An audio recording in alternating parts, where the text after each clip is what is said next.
You're watching the Big 12 on ESPN. Homecoming at UCF might just provide the spark for these Knights who have rotated quarterbacks this year and not found victory in about a month. BYU, perfect. It was 40 years ago they were undefeated and went to a national championship, but nobody has filled any of their craniums with air. Kalani Sitake keeping them level as they've got a chance to go into sole place in first place in the Big 12 this week with Iowa State off coming into this week. We're so glad to have you with us. Stormy Bonantoni down on the field with Brock Osweiler. I'm Mike Cousins. So UCF 3-4 trying to snap this 4-game slide. BYU a perfect 7-0. They're winning games by an average of 16 points. A lot of credit goes to their quarterback, Jake Retzloff. Yeah, and rightfully so. Listen, this football team goes as Jake Retzloff goes, and right now he's playing outstanding football. He's revitalized the passing attack that Cougar fans have known for the last 40 years. He's leading the team in rushing, but I think the thing he's doing best right now is he's protecting the football, and in big moments, he's elevating his play, and he's answering the call. Great passer and a more than capable runner as well, which UCF will have to be on alert for. Knights won the coin toss, they defer, and so we'll see the Cougars on offense to begin the afternoon. A perfect 7-0, second in the Big 12 in scoring at 35 points a game. And it's Retzloff, the redshirt junior, in his second season with BYU, who has taken this league and this team by storm. He really has, and he's done it with his command, poise, and leadership, and I think that was on full display last week in the 2-minute drill. BYU needed to drive the length of the field in the closing minute to get a win against Oklahoma State, and Jake Retzloff did an excellent job. He's got L.J. Martin in the backfield with him, coming off his first career 100-yard game in their nail-biting win against Oklahoma State last week. And slices his way through the defense for a pickup of about 6 on first down. Yeah, and as much as we've been talking about Jake Retzloff, we also need to talk about L.J. Martin, the big running back, 6'2", 225 pounds. Had a career day last week against the Pokes, ran for over 100 yards, 2 touchdowns on the ground, and against a very elite, fast, and when you look at this UCF defense, they have 2 defensive tackles inside that are a problem. BYU's going to lean on Martin early on in this game.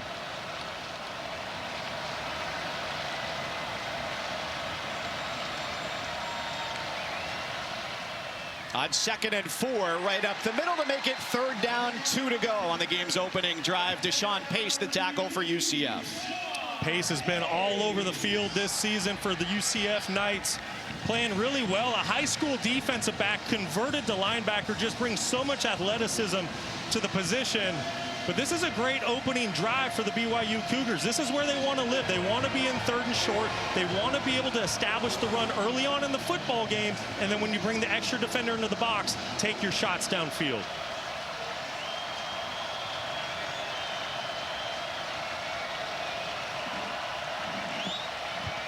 UCF solid against the run, 2nd best in the league. And a penalty flag comes in pre-snap. BYU may have beat that. Before the flag was thrown, BYU calls their first time out of the half. It will be 30 seconds. We welcome you in here to Orlando, FBC Mortgage Stadium. Game's first drive, BYU number 11 in the country, a perfect 7-0 against UCF that started out 3-0. They've dropped 4 straight. With Stormy Bonantoni down on the field, up here in the booth, Brock Osweiler, Mike Cousins, glad to have you with us. BYU, they're calling timeout here on 3rd down and 2. And when we talk about this offense, it all starts with Jake Retzloff, the quarterback. Yeah, it really does, and rightfully so. He's having an outstanding season for the Cougars. Started the final 4 games last year for BYU. Had some ups and downs, but this year, every single week when he gets back out there on the field, he just continues to get better and better. So they load things up off to the left for Retzloff with Chase Roberts in motion. They like to look to him quite a good bit on 3rd down, and instead it's the 3rd consecutive carry for L.J. Martin, a gain of 3 and a BYU first down. That's a great job by the BYU offensive line. Big right tackle, 64. Braden Keim did a fantastic job of washing down the defensive end and really creating a huge hole for Martin to pick up the fresh set of downs for the Cougars. Huge week last week, almost eclipsing what he did in the 3 weeks prior. as he leads BYU in rushing for the second straight season. Darius Lassiter, their second leading wide receiver across the formation. Retzloff, first pass attempt. It's caught. Keelan Marion along the sideline picks up the first down with a gain of about a dozen. That was really good recognition by quarterback Jake Retzloff. He recognizes that the Knights are bringing pressure from the linebacker position. He gets the football out of his hand quickly. You see how accurate of a passer he is. That was a great throw and catch in this opening series. And what makes it even more impressive is what they're doing along the offensive line as well. Bruce Mitchell getting the start at center today. Just his third start there this year for a guy who before this year was a defensive lineman.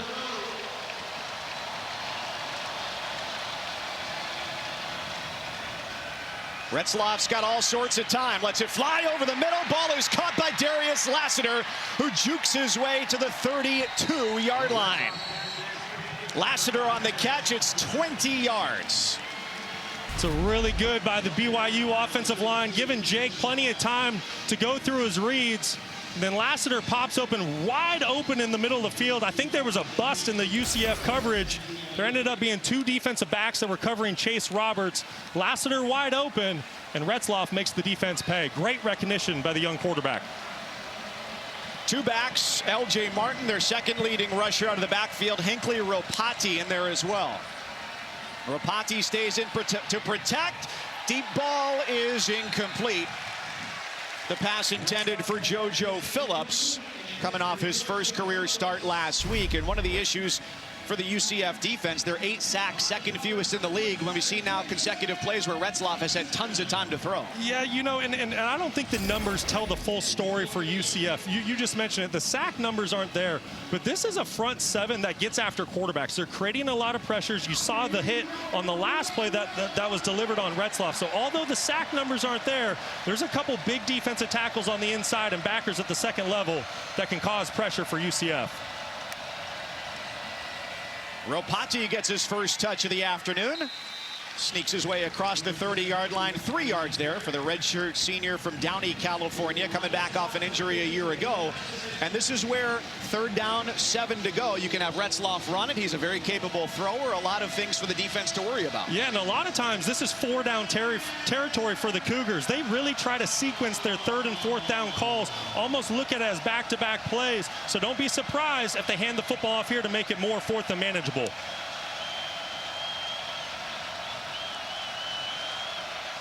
Retzloff just wanted to see the play call cards again on the sideline.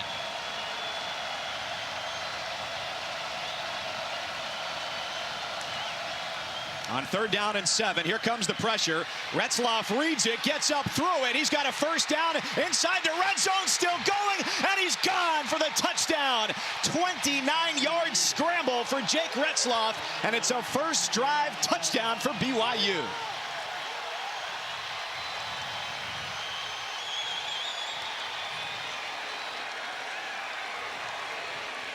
Well, we talked about how Jake Retzloff has revitalized this BYU aerial passing attack, but he's also the team's leading rusher. You see why on that last play. UCF did a good job in coverage, nowhere to go with the football, but you have to know where Retzloff is at all times. You have to keep eyes on him, otherwise he's going to make you pay with his legs.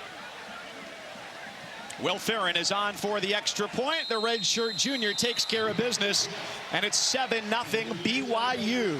The Cougars last week were number 13 in the country. Eked out a win over Oklahoma State by 3 at home. And behind Jake Retzloff and a 29-yard scramble. Their pursuit of perfection is off to a great start here in Orlando. 7-0 Cougs.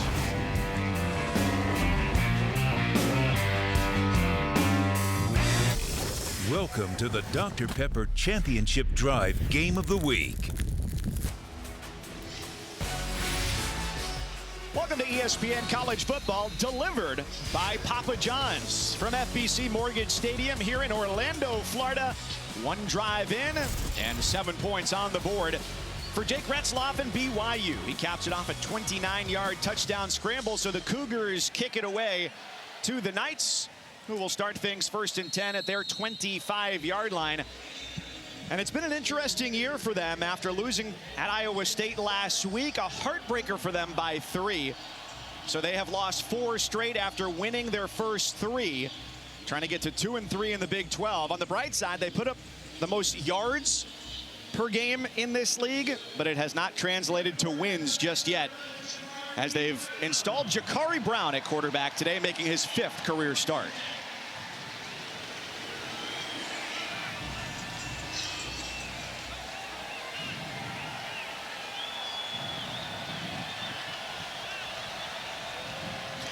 Bob, thank you so much. Glad to welcome everybody here to Orlando. The first play of the game for UCF is a laser pass to Kobe Hudson, caught for 6 yards from Jakari Brown. And that is not good news for UCF, as Brown, their leading receiver, just made his 27th catch of the year, is not able to immediately rise from the grass. Maury Bamba came in on the tackles. The athletic training staff is out for a look at Kobe Hudson. Mike Cousins, Brock Osweiler, and Stormy Bonantoni along with you. Hudson, the transfer from Auburn, who played there in 2020 and 2021, now in his 3rd year with UCF. They expected him and hope that he will continue to be a big part of their game plan today, because Gus Malzahn, for as good as the rushing offense has been this year, 3rd in the country in terms of yards per game, they've not had a proficient passing attack. No, that's exactly right, Mike. And this is something, you know, in terms of the passing attack that you just mentioned, UCF really wanted to get going today. They're trying to create a spark. You see on the opening play for their offense, they get the football up to Kobe Hudson, who's averaging just under 20 yards per reception this year. So trying to get the playmaker going, unfortunately goes down with a not so good looking injury early on in the ball game.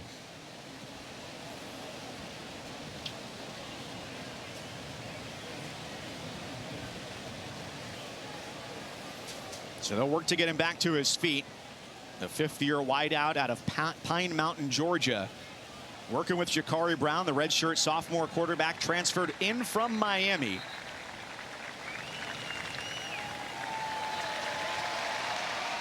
And a good sight to see him back on his feet. Well, one of the things, as we talked with Tim Harris, the offensive coordinator, yesterday, is they've made this change at quarterback, which has been... Now it's 3 quarterbacks deep. E.J. Colson, K.J. Jefferson, the Arkansas transfer, was the starter. They want to go deeper at wide receiver, and they want to get Jakari Brown more involved in the passing game, despite being a very capable runner, too. Yeah, no question. It's been a bit of a revolving door in the quarterback room this year for the Knights, but Jakari Brown, he's getting his number called, making his 2nd start on the season. Very dangerous with his legs and potential off the charts. So they sweep it here on 1st down. It's Johnny Richardson, one of their running backs, so they had split out wide, picks up the 1st down. 9 yards there on the scramble. And we've got Blake Mangelson, the defensive lineman for BYU, now down on the ground just 2 plays into this drive and 2 injuries. BYU with the early lead. UCF on a slow first drive.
Blake Mangelson there, 93 in white for BYU, was injured on the last play. Good to see him back on his feet. Mike Cousins, Brock Osweiler up here in the booth. Let's go down to the field. Check in with Stormy Bonantoni. Well, Mike, for as much as we've talked about Jake Retzloff and this offense so far to start this game, it's actually BYU's defense that's been the most consistent unit for them this season.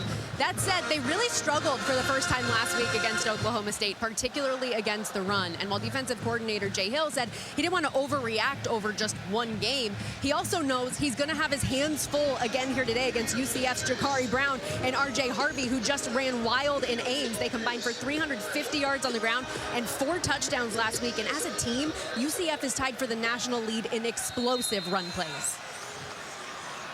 And they've also got to worry about Jakari Brown.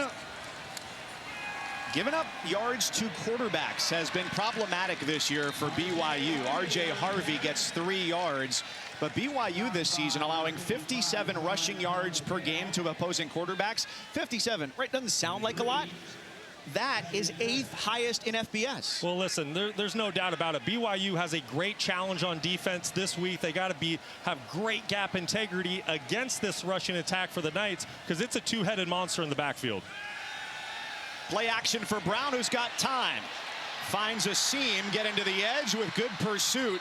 And not a lot of room to operate there as he gets angled out of bounds by the safety Crew Wakely, gain of about 3. Well, we know how dominant Brown can be with his legs. Rushed for over 150 yards last week. 2 touchdowns. Where he needs to grow is as a passer. And on that last play, he had a wide open receiver dashing across the middle of the field. He just didn't see it. He's not quite comfortable yet in the pocket as a passer, but still picked up positive yards with his legs.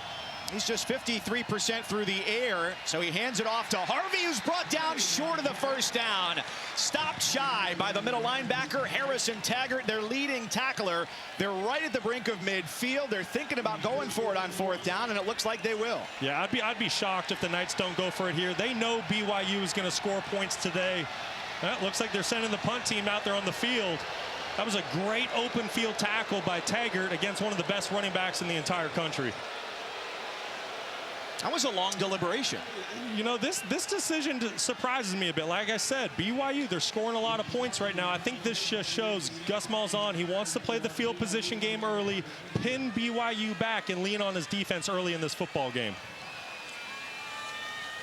Parker Kingston is back to receive the punt from Mitch McCarthy and takes it about the 8-yard line as BYU gets set for its 2nd drive of the day after a 43-yard punt. Now let's take a look at our impact players delivered by Papa John's. Yeah, for BYU, it's going to be running back LJ Martin, a big back in the backfield, 225 pounds, had a career-high day last week against Oklahoma State. He's going to need another big one today. And then the 2 big fellas inside, Hunter, Barber, maybe the best interior defensive line duo in the entire country. The offensive line for the Cougars is going to have to know where these guys are at all times. Get 4 hands on them, because they can wreck a football game.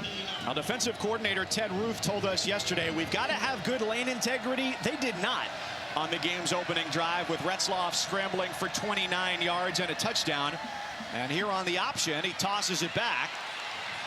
And BYU with a nice pickup there on 1st down for LJ Martin. Another thing defensively, too, they pumped up Mac McWilliams as their top corner yesterday in our meeting. He is out today, so that's a blow to the UCF defense. Yeah, McWilliams sat out the second half a week ago against Baylor. So it'll be a true freshman this week. Chasen Johnson in at the cornerback position for UCF, number 27. First career start. And what a big test he's going to have today going against the BYU wide receiver room. LJ Martin got 9 on the ground on 1st down. So they reward him with another carry, and he picks up a 1st down to the 23-yard line. It's a really good job by center and right guard. You have Bruce Mitchell in there and Austin Leusa do a great job. But we were just talking about how good the defensive tackles are for the Knights. Did a great job at the line of scrimmage, moving them back and creating some air in the front for LJ Martin to go to work. And those are big guys up front. Lee Hunter, 320, which is down from 330 when he came into preseason camp. Yeah, that offensive line, they're going to have their hands full today. If they are going to have continued success, you have to take care of the defensive front for the Knights first. Handoff, Hinckley Ropati stretching it to the outside. And a good run to gobble up yardage. He gets 6 there. Josiah Pierre, the tackle. UCF doing everything they can to try to get BYU off schedule, try to get them behind the sticks. But right now, that front 5 for BYU, you mix in the tight ends, the wide receivers, how they're helping out in this run game. If you can run the football on 1st and 2nd down, you can control an entire football game. And so far, they've had good success with that. They've run 11 plays. 8 of them have been on the ground.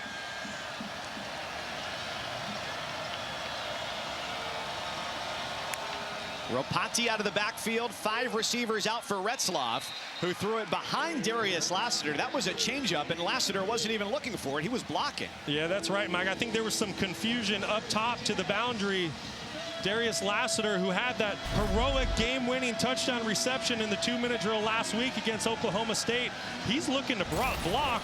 Retzloff's looking to throw his wide receiver the football. There's miscommunication. Not sure if that's on the receiver or quarterback, but something that needs to get cleaned up.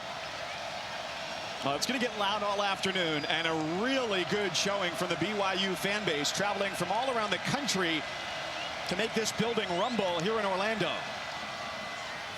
L.J. Martin keeps it and carries the defense with him for a hard-fought first down.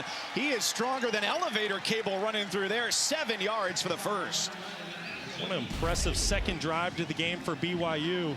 You know, there's been so much conversation about teams having to travel across the country, the lack of success they're having on these long road trips. But BYU, they got off the plane, they got off the bus today, and they're ready to play some football. And that front 5, they're really controlling the football game right now. And generally speaking, for teams that have traveled like BYU has several time zones this year, it is a losing record. 5 receiver look, and it's dropped by Chase Roberts. He's as sure-handed as they come. 24 of his 29 grabs have been for first downs. That would have been one there too. No question. That's probably the most reliable wide receiver really going back the last 2 years for BYU. Retzloff did a great job recognizing the pressure coming from the boundary, coming from the second level, getting the football out of his hands, and you can see the disappointment in the drop.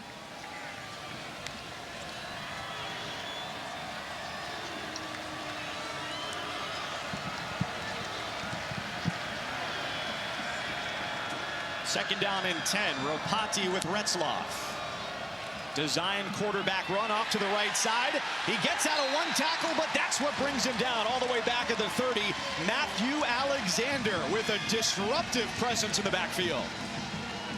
They lose 5 yards on the play to make it 3rd down 15. That was a great job of Matthew Alexander keeping his outside arm free. You're going to see Alexander coming off the edge. He keeps that outside, that left arm free, playing the offensive tackle with his right. And that is exactly what your defensive coaches want and why he forces Jake Retzloff into a 3rd and long situation. And they brought Alexander in before that snap to create that havoc off the edge. Now they drop 8. It's an inside screen caught by Lassiter, and he does not have enough real estate to get to the chains at the 47-yard line. He's about 2 yards shy after a gain of 13. Well, you see some conversation going on that BYU sideline. They go for it on 4th down almost more than any other team in the country. You see no hesitation out of Kalani Sitake. He's going to let his ball team go for it. Now, whether they snap the football or just try to draw UCF offsides, we're about to find out. But I like this aggressive play call, trying to control the momentum in this football game early. They've been run heavy to start. L.J. Martin, sidecar with Retzloff. Here they go, 4th down. Retzloff pressured. His throw is short. And Lassiter leaps at the sticks. That is close along the far sideline.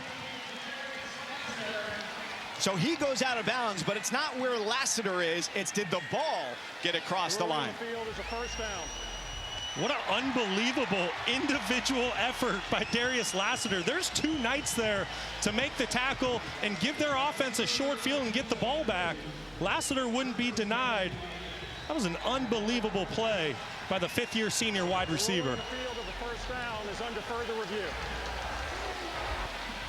That's Kevin Boytman, our referee. This will go upstairs to Jeff Hansen, the replay official today, and they'll need indisputable video evidence to overturn the call on the field.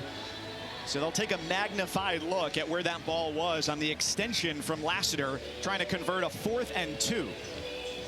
You know, and if this conversion stands and BYU maintains this drive, Gus Malzahn's going to lose his mind. He said, listen, we're a good football team. We're just a play or two here, you know, away from really having a couple more wins on the season. These are those plays that he's talking about. Now keep an eye exactly where the football crosses the sideline before he touches his foot down. It's tough to see on that last angle. This is going to be tough as well. And remember, the original call is BYU first down. Second drive of the game for BYU, scoring a touchdown on their first. And what's your gut instinct watching those replays? Just don't know if there's the camera angle to overturn this call. You hit it, Mike. You need indisputable video evidence. And I don't quite see it there. So I think this original call is going to stand as first down BYU. After further review, the ruling in the field stands. First down. And let's revisit what you said a couple of plays ago, is that the way they structure their third down calls sometimes is just to set up what they want to do on fourth down, because they're not afraid of what might happen, because also a really good thing could happen. Yeah, that's exactly right. If you look at BYU's third down numbers, they're not that great, but BYU as a coaching staff, they look at third and fourth down and they sequence their calls to combine basically as one call. So really on third down, you're just trying to make it fourth and manageable. If you're the Cougars, they're doing a phenomenal job. And for UCF, that's just demoralizing. You think you're about to get off the field and give the football back to your offense, but now you're staying out there.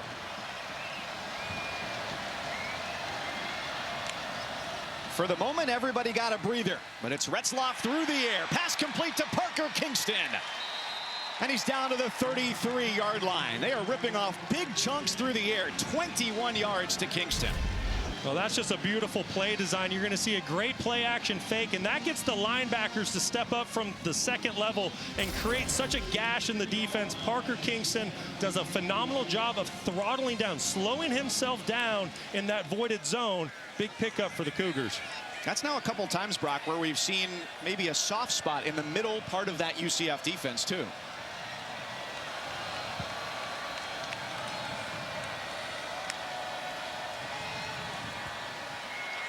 Retzloff rolls, throws, and it's L.J. Martin going out of bounds, and that's a loss on the play for Martin making that grab. 3 yards, and they're glad to have Nigel Lee Kelly back, the defensive end, who left last week's game less than 5 minutes into the second quarter with an injury. Incomplete forward pass, second down. All right, so wipe it away. Malachi Lawrence did a great job from the defensive end position, just being relentless on that pass rush, getting Retzloff off his spot, forcing the incomplete pass.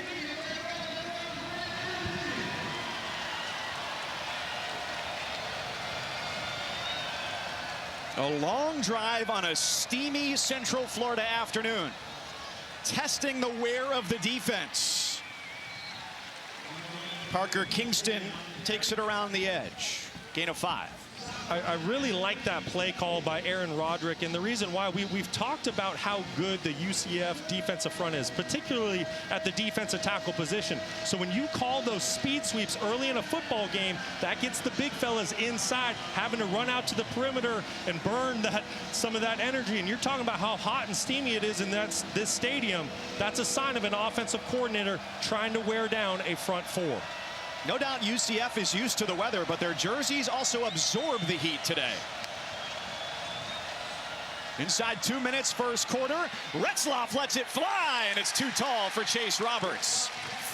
4th down and 5.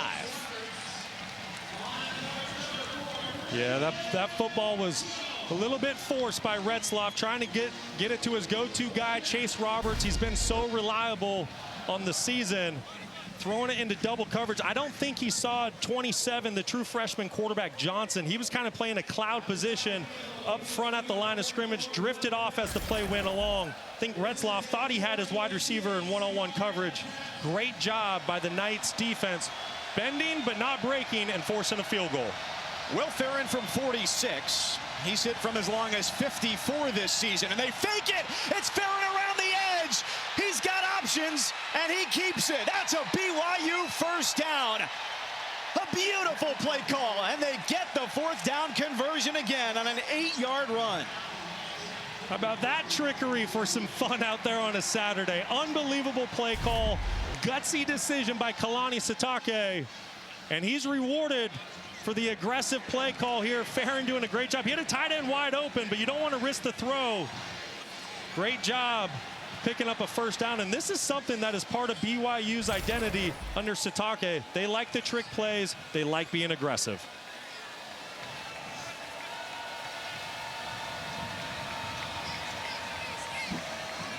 Retzloff 5 of 10, 67 yards. And whistles blow this play dead at the snap.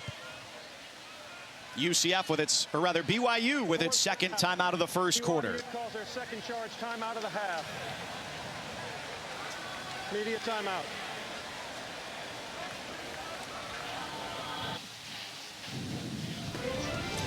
There are only 2 undefeated teams in SEC play, and they're playing each other tonight, 7:30 Eastern, ABC, ESPN+.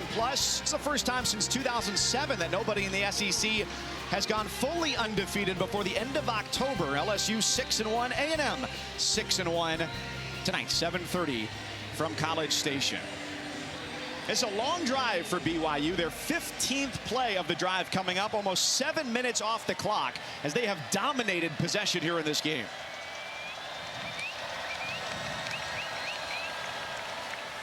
Retzloff has all sorts of time, goes right up the middle, and gets dragged down from behind right at the line of scrimmage. Second down and 10. It's a really good job by the Knights secondary. Nowhere to go with the football early in that down. The thing, though, I like that Jake does is he tries to escape through up and out through the pocket, right? You saw him run up vertical rather than trying to go out the sides of the pocket where turnovers happen. But give a lot of credit to this UCF defensive front. You mentioned it early on in the game. Not a lot of sacks on the season, but they can be very disruptive, especially inside of the defensive tackle position. And they're trying to slow things down after giving up 530 yards last week against Iowa State. Retzloff, a keeper. He is demolished in the backfield. Dalen Dotson gets in there, a loss of 3. Well, Lee Hunter, number 2 from the defensive tackle position. We talked about him as a game wrecker, and he's starting to do that up front. Just splits a double team, gets into the backfield, causes disruption, and then allows his teammates to come in and clean up the tackle. Well, end of the first, a much-needed breather for this UCF defense that spent most of the first on the field.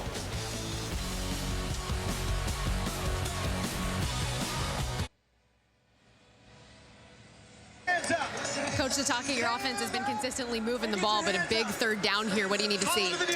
Well, I mean, I wish we would have done better on first and second down, but you have to give UCF a lot of credit on their defense. We just got to keep playing. I mean, we're in the red zone right now. We're in a good spot. Just got to execute a high level. I think we'll be fine. Thanks, Coach. Thank you. Kalani Sitake, stoic as ever, going into a third down and 13. Keep an eye at the top of your screen. Chase Roberts, 6'4" wide receiver, big-time target in the red zone. It's Marion in motion.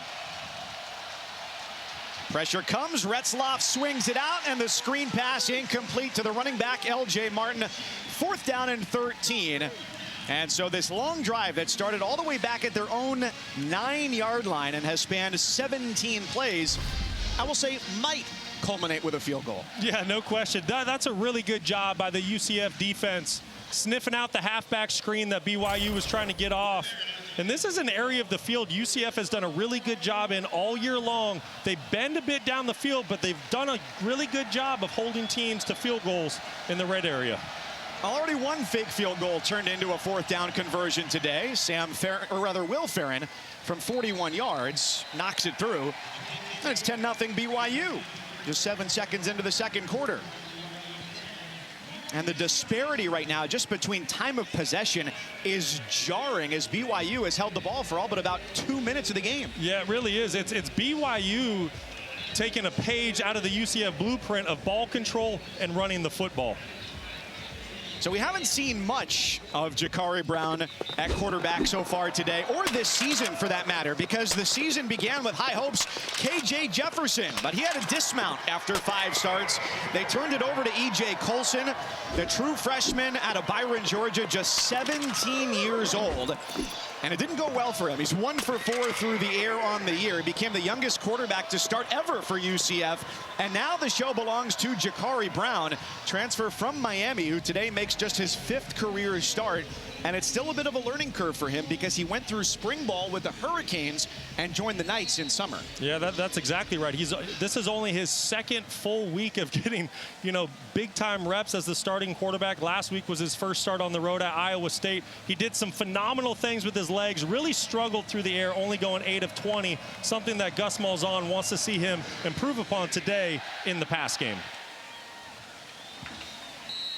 And UCF coming out to the 25-yard line before their first snap of the drive. Let's go down to Stormy. Well, you talk about Ja'Carri Brown missing spring ball as a transfer in the summer. He told me that it took him a while, honestly, just to fully grasp the offense. He said, you got to learn the plays before you can put things together with your teammates and have success. But he said, honestly, he feels like he's growing more and more confident every day, been getting extra work in with his teammates consistently before and after practice and in the film room. Yeah, there's just nothing that replaces time with your teammates, getting reps as the #1. And that's, like I just said, this is finally his 2nd week of getting those full-time reps. And Coach expects a much better day out of him today. Handed off. Harvey on first down. Takes it to the outside. He's got space all the way out to midfield. 25 yards on first down for Harvey as Tanner Wall makes the tackle. Well, you're going to get 2 guys in the same gap. You're going to get Crew Wakely, Isaiah Glasker. Not a great job of gap integrity. R.J. Harvey makes him pay for it. He was patient there, looking for some more space to open up, and nothing did. Yeah, going back to the big gain, just keep an eye out here on the edge. You're going to get Glasker and Wakely in the same gap, and when Harvey recognizes that, he's going to bounce it to the outside, make him pay for it. I believe Glasker was in the right position. He just needs to keep that outside arm free so he can make a play on the running back. Otherwise, R.J. Harvey, one of the country's best running backs, is going to make you pay. Right place, wrong time. In the blink of an eye, the whole play changed. Just over a minute gone here in the quarter. Throw outside the numbers, hauled in on the edge by Randy Pittman.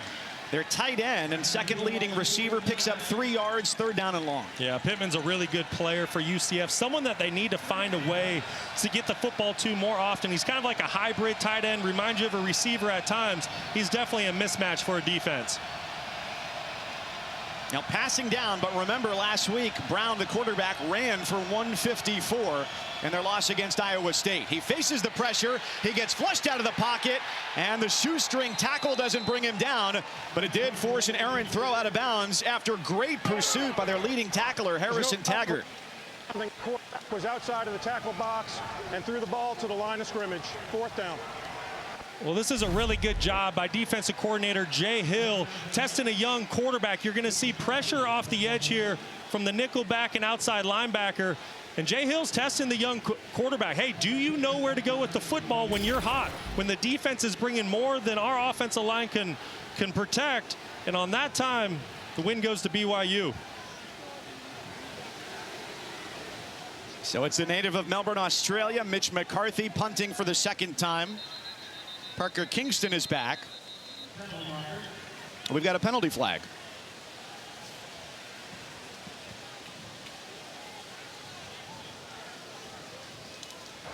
Delay of game, offense. 5-yard penalty.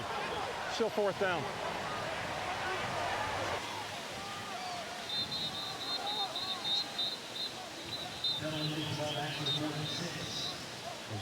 So the penalty announced. And the clock kept running, so we're going to have to fix the time issue there. Get that recalibrated as Parker Kingston gets ready to return this punt. And he is dangerous. If you watch their game against K-State, there's a punt that he may or may not have tipped. It goes over his head. He runs halfway across the field and takes it all the way back the other way. To make sure we have the correct time. Yeah, that play you're talking about, Mike, I was fortunate enough to be there live in person calling the game. Probably the best punt return for a touchdown I've ever seen in my life, and it's probably going to go down as the best one this year in college football. Just a phenomenal individual effort. I think he ran about 140 yards to score that touchdown. It was unbelievable. All right, Brock, do you have this calibrated on your sundial? I think I forgot that back home in Arizona when I was packing my bag. You don't want to check one? So let's get this squared away, but what do you think a UCF defender is thinking right now? Hey, I've been on the field for a majority of this game. Please reset the game clock to 13:17. 13:17 on the game clock, please. The clock will start on the snap. And then the offense picks up 1 first down, and it's right back to work. Yeah, well, there's no doubt about it. You're tired. If you're a defender for the Knights, I mean, BYU basically controlled that entire first quarter. UCF only had 1 drive in that quarter, and you saw how quick this one ended. So the UCF offense, they're going to have to find a way to play some complementary football as this game goes and stay on the field. McCarthy's boot. A fair catch inside the 10. About 4 seconds of airtime on that on a punt of 46. 2 drives, 2 scores for BYU. They've got the ball when we come back.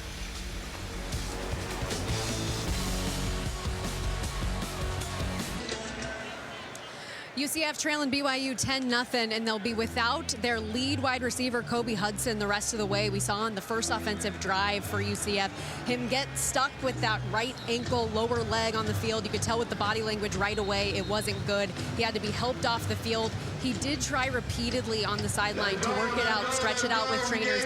Nothing helped. He's on the sideline now in street clothes. But I'll tell you, he stayed mentally engaged. He's been on the tablet talking through plays with his teammates and trying to keep his head up for what's clearly been a tough injury for him today. That is certainly suboptimal for the UCF offense that has generated just 50 yards of total offense. He's their leading wide receiver. And on the first play of this drive, L.J. Martin for BYU grabs some extra yardage at the end of the play out to the 28-yard line.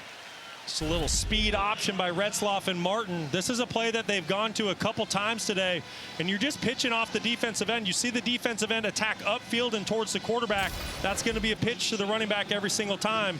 BYU doing a fantastic job of executing their run game early in this first half. And for the second straight drive, they're starting deep in their own territory. Last one was at the 9, this one from the 8. They motion Marion out and give a breather to Martin.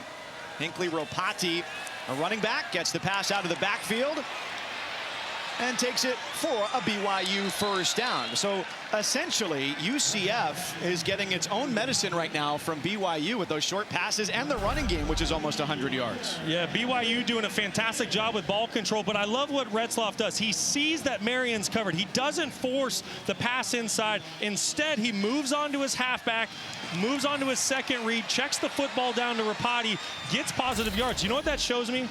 Shows growth in the young quarterback. Started the final 4 games last season. He started all 7 up to this point. He's getting better and better every single week, and that showed a lot of maturity moving on to the check down. Pick up at 13, brings up first down and 10. Retzloff, he lets it fly deep downfield. That ball is incomplete, intended for Chase Roberts. Chasen Johnson getting his first career start today in coverage. There is a flag down in the vicinity of that pass.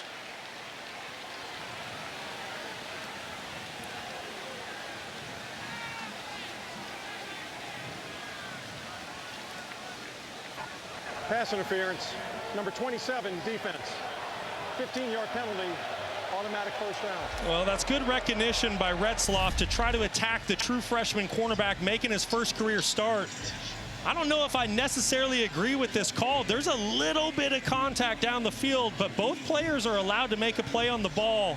You could say that there was a slight right hand on Roberts, but I think that's a poor call by the officials. I'd like to see a no call there and let the guys play. I think you could understand it more if he restricted his ability to get to the ball, but it didn't appear to be the case. Yeah, that's what I thought, Mike, but great recognition by the quarterback to take a shot down the field. Quick throw, ball is caught, no advance for Parker Kingston. An uncomfortable tackle on a gain of 3 from Sheldon Arnold. UCF electing to bring pressure again off the slot. You get the safety down. Arnold triggering down on the throw. Kind of an awkward landing by Kingston, gets his ankle rolled up on. Hopefully he's okay after that play. He looks fine. My knees hurt after watching that. So this is an area of the field, BYU, they like to try to take shots for the end zone. Don't be surprised if UCF elects to bring second-level pressure here to try to force a quick throw. They play off on the outside, and the throw goes that way. It's a first down grab for Cody Hagan, who makes just his 3rd catch of the season, and that's a big one. Well, I tell you what, the confidence from Jake Retzloff is just booming right now in this football game. He's seeing the field so clearly. This is a great route up top by Cody Hagan. Great job on the speed cut, outbreaking throw. But really, it's all set up by Retzloff, recognizing the pressure that was brought from the outside linebacker position. He knows that I need to throw into pressure. I need to get this football out of my hand. He's seeing things really well early on in this game. 16-yard pickup. Looks like they were trying for something tricky there, and it's destroyed by Ricky Barber. 10 yards in the wrong direction. Well, Ricky Barber, he can destroy a game. He's certainly a game wrecker up front. Very explosive and quick first step. Does a great job beating the backup center, Bruce Mitchell, at the snap of the football. And he gets to Retzloff before Jake even knows what's going on. And I wouldn't have been surprised if they gave it to Parker Kingston, who's thrown a touchdown pass this year there as he was trying to come around and pulled away once he saw he got blown up. Yeah, and don't forget Parker Kingston, a high school quarterback. So he's kind of a gadget guy. He can do it all. He's got some great quicks. He's the punt returner. Like you just said, he's thrown touchdown passes. Big-time player for the Cougars. 2nd and 20. And Retzloff facing pressure, and it's caught. Darius Lassiter just short of the sticks. Beautiful comeback route after a 10-yard loss, and they regain a ton of it. 19 on the completion. Beautiful is right, Mike. This is a big-time route by Lassiter up top. Watch how he pushes vertical. He gets the defensive back to turn his hips. That's when he sticks his foot in the ground and comes back to the football. That is beautiful execution. 2nd down and a yard. They get the first with L.J. Martin. Ball is out at the end of the play. And let's see who's at the bottom of the pile grasping that ball. I think BYU retained the football. Martin getting his own fumble. And that goes back to what Gus Malzahn said to us yesterday. We're a good football team. We're just a player or two away from getting a couple more wins. Football bounces here in the Cougars' favor. We'll see if UCF is able to hold up in the red zone like they have a couple times today. They've been bending down the field. They haven't completely broken yet. See if they can hold the Cougars to a field goal here. Amazing but true, UCF has not recovered a fumble this year. Hard to happen through 7 games. Well, BYU, 9 plays of 10 or more yards. UCF, 9 plays on offense total. It's Martin up the middle. He runs with avarice, and he is in. Touchdown, BYU.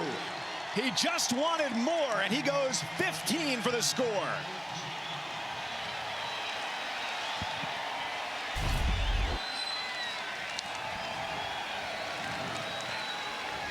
What an unbelievable run by L.J. Martin. Really set up by his left guard, Waylon Lepaho. Did a phenomenal job at the point of attack. And I tell you what, Mike, this BYU football team, when they get the pass game going, and now you've seen now for 2 weeks straight, starting to get the run game going, there's a reason why this ball club is undefeated. They're playing really, really good football right now. The margin right now is their average margin of victory on the season at 7-0, winning by about 16 points a game.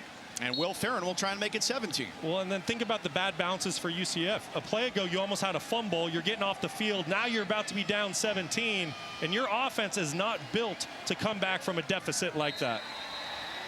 It's a running ball control offense, and it's been BYU, the better of the two on the ground here this afternoon. L.J. Martin, 15 yards with an extra push at the end.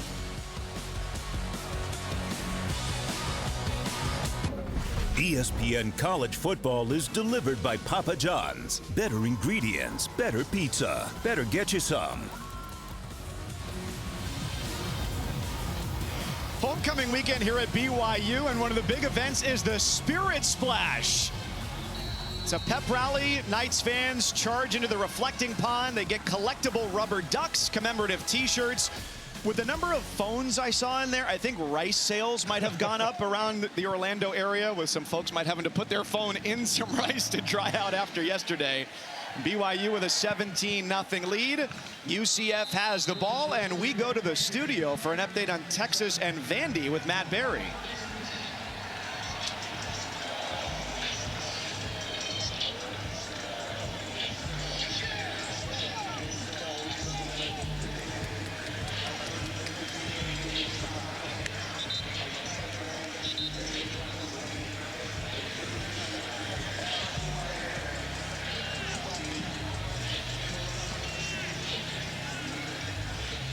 Whatever happens in that game, this is an amazing season for the Commodores. 5-2 and playing as a ranked team for the first time since October of 2008. Here's the 10th offensive play of the game for UCF. And the pass complete to Jacoby Jones, a fifth year, who makes his third catch of the season. I really like that play call by Gus Malzahn to start the drive. You got to get this young quarterback into rhythm. You have to get him confident. You're down 17. Great pitch and catch to start the drive. It's been BYU dominating here in the early going. Ball over the middle. Incomplete for Jacoby Jones. 13 yards. Rather, he brings that in. Well, you only get credit for catching the football once, but Jacoby Jones did a fantastic job of his concentration here. Quarterback Brown did a great job on the play-action fake and getting the football over the linebacker's head. So Jones on this drive has doubled his catch total on the year. And here goes R.J. Harvey. He can run as far as the sun can shine. And he is diving to the goal line. Out of bounds, just short. Raider Damouni saves the touchdown, but they can't stop him from going 52 to set up first and goal. Well, that was all set up by really good execution up front. Kittler, Marshall opened up a huge hole. Harvey did the rest. And they get right back to the line of scrimmage. Same formula, better outcome. Touchdown, UCF.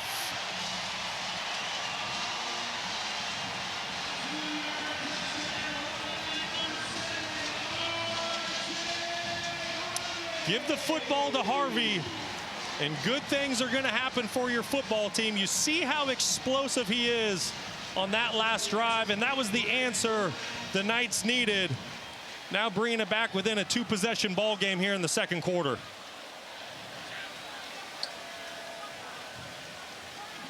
The crowd has come to life, too.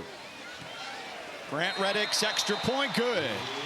17-7, R.J. Harvey electrifying the stadium. Well, you want to spark your offense. Give the football to R.J. Harvey. The offensive line doing a fantastic job of winning the line of scrimmage.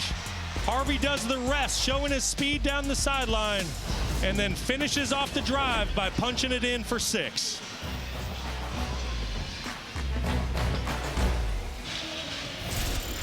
Welcome back to ESPN College Football, delivered by Papa John's. This is the Dr. Pepper Championship Drive Game of the Week. A much-needed response for UCF, and R.J. Harvey providing the runs to get them into the end zone. They get themselves on the board. Mike Cousins, Brock Osweiler, Stormy Bonantoni along with you. And now let's take a look at this week's college football rankings, brought to you by Capital One. And up top for the first time since 2012, the Oregon Ducks out to a huge lead over Illinois. Yeah, lots of UCF connections in that game. Last time the Ducks were 7-0, their offensive coordinator was Scott Frost, and now their quarterback is former UCF QB Dylan Gabriel. Yeah, no question. Oregon, a lot of moving pieces up there recently, but playing great football. #1 team in the country. Looks like Nebraska's given Ohio State a bit of a fight in Columbus today. A lot of good matchups across the college football slate. Let's see what BYU has as a response. Play action, Retzlaff first down. Had two guys wide open over the middle. And it's Reiner Swanson, the freshman tight end, his 7th grab of the year. First down, 18 yards. Well, Retzlaff really has this offense going. You're going to see these linebackers step up, and then the receiver fill the void right behind them. Great job with the play action. That's what gets the linebackers to step up. And then at that point, Retzlaff is thrown to a wide open void. Great pickup by the Cougars on their first play of the drive. And it was a little bit of a slow start for Retzloff today, but now you can see he's starting to pick up, and he had a slow first half last week too. A week ago, he was 6 of 15 in the first half. Threw a couple of interceptions, and then the second half threw for 218 and 2 touchdowns. Lost at 2. Retzloff can be a little hot and cold at times, but what I have seen the last couple games is he really is playing a lot more consistent. And today, I think his confidence is really showing. He's seeing the field so well. We've touched on that a couple times. And ultimately, outside of one throw that was a little bit questionable, he's making great decisions with the football. Aaron Roderick, the offensive coordinator, said last week there were only 2 questionable throws. Regrettably, both of them ended up in the hands of the defense, but one was the last play of the first half and did not come back to bite. Second down and a dozen for BYU. Pitch it, Martin. He's got 1 blocker and 2 defenders. So he reverses course and turns a negative into a positive. 4 yards for the running back. Yeah, that's at least the 5th time in the first half BYU's ran some sort of an option play from the backfield. And I think a large part for that is because of the 2 big defensive tackles inside for UCF. You're trying to get the football to the perimeter and away from them, forcing a 3rd down here. Don't be surprised if BYU once again views this as 4-down territory and they just try to get half the yardage on 3rd down.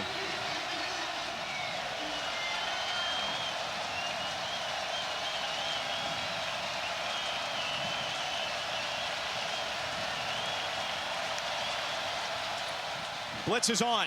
Retzloff gets out of pressure. And it'll be 4th down, 5 or 6 yards to go. Exree Alexander, the linebacker, first-year transfer from Idaho, the stop. That was a great job by Alexander. He's on the blitz, and he gets into the backfield right away, and it disrupts Retzloff, forces him off of his spot. They're working on the backup center there, Bruce Mitchell, a little TE stunt, and just gets Retzloff off his spot and forces the 4th down. That is exactly what this UCF football team needed. First appearance of the day for Sam Vanderhaar, the oldest player on this roster at 27 years old. Native Australian, transferred in from Pitt. UCF will have it at its own 13-yard line. Now, next stop on the F1 schedule is the Mexico City Grand Prix tomorrow, 4 Eastern on ABC. Pre-race coverage starts 2:30 Eastern. Additional coverage on ESPN Plus, both in English and Spanish. Ferrari coming off a 1-2 finish last week in Austin, and a home race for Sergio Perez of Red Bull Racing, who was the runner-up last year in the F1 Drivers' Championship. So 4 minutes, 1 second, second quarter. BYU out to a 17-0 lead. UCF answers, and now they have a chance to pull within 1 score as BYU looks to stay undefeated, number 11 in the country, 7-0. And Jakari Brown goes down. Blake Mangelson, who was injured earlier in this game, clearly feeling fine. They call him the Mangler. And he tears up that first play. Mangelson does a great job from the defensive tackle position. Just a physical, almost like bully-like player on the inside. Just pure bull rush getting to Jakari Brown.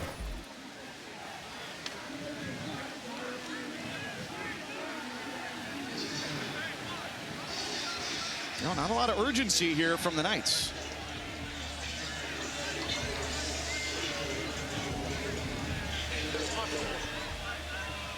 Clock operator, please reset the game clock to 3:50.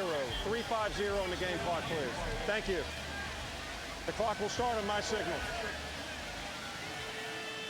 It's going to be 2nd down and 16. And this is, as you mentioned, Brock, not a team designed to pass and come back in games. Running it almost 60% of the time. They do it here to the short side of the field, and it backfires in a major way. Mangelson on the scene for the 2nd straight play. I was just going to say, guess who? It's Blake Mangelson inside. Just does a great job getting off the block. And you just said it, Mike. You know, this team, UCF, their offense, they're not made to throw from behind. So winning on 1st and 2nd down is critical to their success today. BYU won that phase of 1st and 2nd down. And it's getting loud because there's a lot of BYU fans here.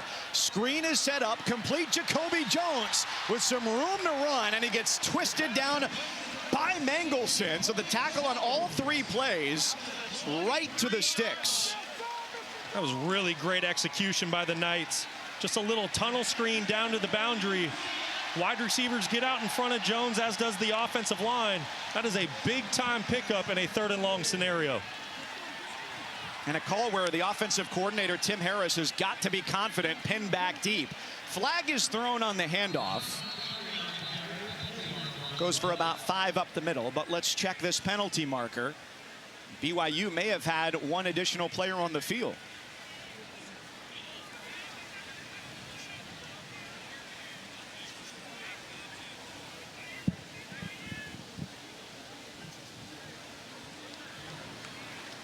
So an officiating quartet converges to talk about it. Illegal substitution. 12 players in the defense. 5-yard penalty from the previous spot. Replay first down. And I think the argument here from Kalani Sitake is that, hey, they made a substitution. We should have been allowed to do that too. And the official should have stood over the ball to prevent that snap. Nevertheless, 1st and 5. And this is an optimal clock situation for the Knights as well. They've got 4 stoppages, the 2-minute timeout, and all 3 of their timeouts. Yeah, and don't forget, UCF gets the ball to start the 3rd quarter. Huge opportunity here. Brown on the slant. And that's caught for a first down by Chauncey Magwood. Well, Tim Harris, the offensive coordinator, said we're getting him more comfortable in the offense. Slants, one of the patterns that he likes to throw. Yeah, certainly. Brown really likes the in-breaking routes, and that's what he hits here. Does a great job with the play action. I love how the receiver, Magwood, puts his foot in the ground, identifies where he's going to his quarterback, gets across the field. Great execution by the Knights on the play action pass. 13 yards for the 2nd-year transfer wide receiver from Kentucky. Back to Harvey. He gets him 4 yards. 2-minute timeout here in Orlando.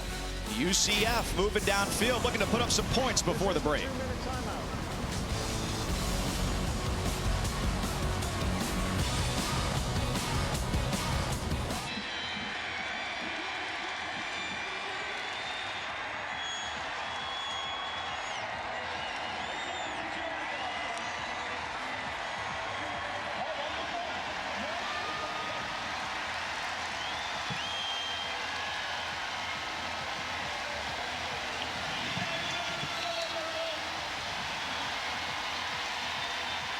Oh, man, that took us from 9 unbeaten teams down to 8, with Navy losing. BYU is among the unbeaten, 7-0, up to number 11 in the country. And looking for a stop here in these final 2 minutes of the first half. But that's not going to get the job done. Jacoby Jones down the middle of the field. And the Knights all the way to the 15-yard line of BYU. Crew Wakely, the tackle, preventing any further advance from Jones. Well, Jones with the explosive pass play. Just a simple hitch right outside that Mark Collins drives on. Defensive back for BYU misses the tackle. And Jacoby Jones does the rest. 40-yard pickup. Well, I'd say this UCF offense has answered the bell in the 2nd quarter. Things weren't looking good, down 17-0. Run score last drive, marching down into the red zone right here. Brown all sorts of time. Lets it go to the end zone. Incomplete. Chauncey Magwood, the intended target. And now this is an interesting balance, too, of wanting to and perhaps needing to score here, still only the 2nd quarter, while also watching the clock, being mindful of that, not leaving too much for BYU. Yeah, that's a really good point. This BYU offense, they've shown they can score in a hurry. But I think the key here for UCF, just score points. Whichever way it comes, take them. But, yes, in a perfect world, you're going to run off some clock. You're going to take away that last time out from BYU and finish with points on the board going into half. 4 wide for Brown. He's 7 of 9 through the air. He spins out of trouble, gets back to the original line of scrimmage, and lowers the boom, going out of bounds on the edge. A flag flies late after he just ran through Crew Wakely.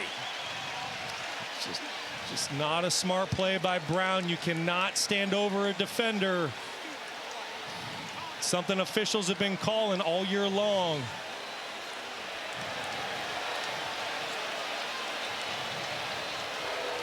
After the play was over, unsportsmanlike conduct, taunting, number 11 offense. 15-yard penalty. It will be third down. This is number 11 first foul for unsportsmanlike conduct. Jakari Brown just makes something out of nothing, showing off his athleticism. Unbelievable play. But at the end of the play, as juiced up as you are, you got to be smart. You got to keep your composure. You cannot stand over a defender. I get it. You lower the shoulder. You're trying to scratch and claw back into the football game. You got to be smart there, because now you just sent your team back 15 yards. It would have been 3rd and 5 at the 10. Instead, 3rd and 20 at the 25, and perhaps worse than that.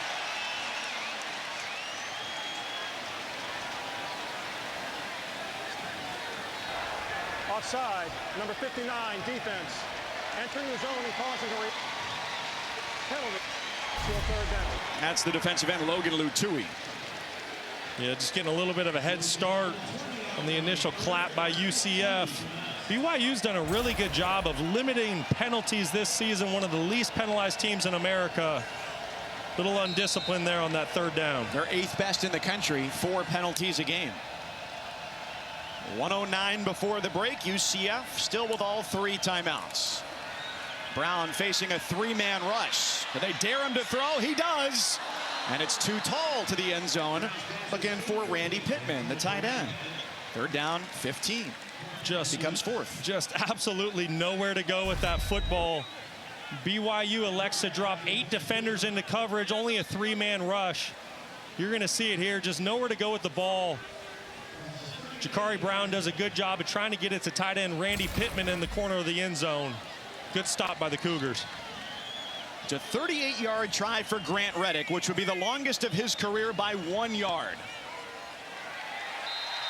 Good looking ball, and it's 17-10.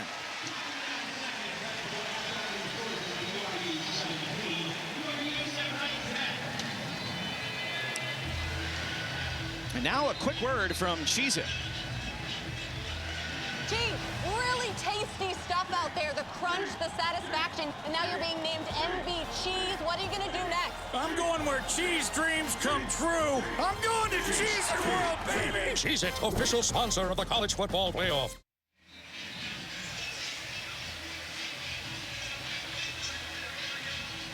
(17-10) BYU, 10 unanswered from the Knights here, trying to snap a 4-game losing streak. BYU a perfect 7-0 as the Cougars are off to this great start, their best since 2020 when they opened 9-0, and with Iowa State idle this week, 5-0, they could be in first place in the Big 12 going into next week when they've got to bye. Yeah, no question, but I can promise you this BYU football team, they're not looking past the Knights today. They knew coming down to Florida it was going to be a tough challenge. You're seeing that right now. 7-point ball game here, getting ready to go into halftime.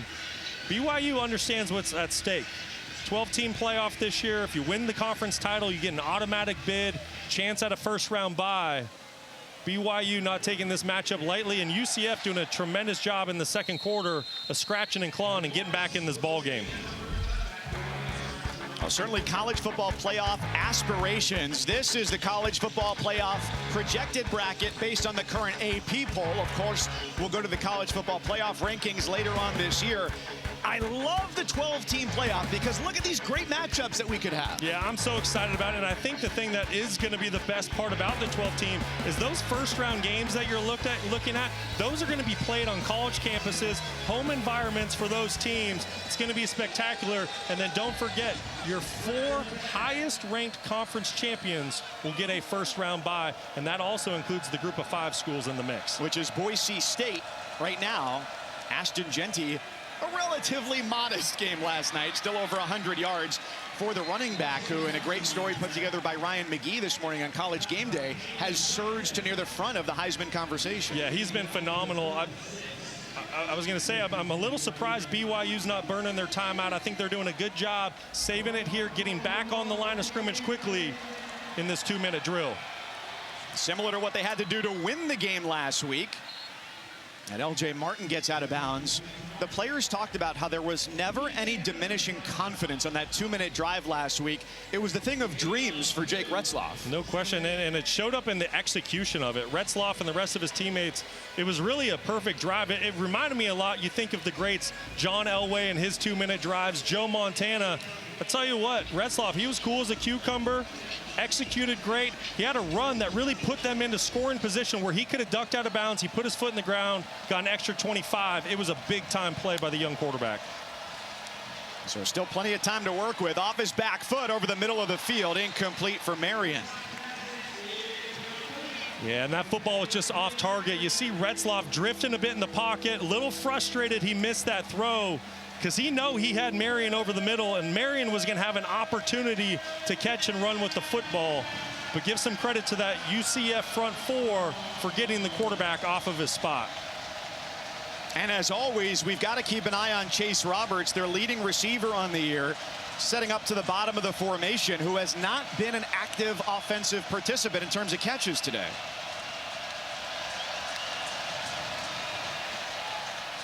Retzloff goes to Roberts. Ball is caught. First down, and then some. It's a slip tackle, and it's a BYU touchdown.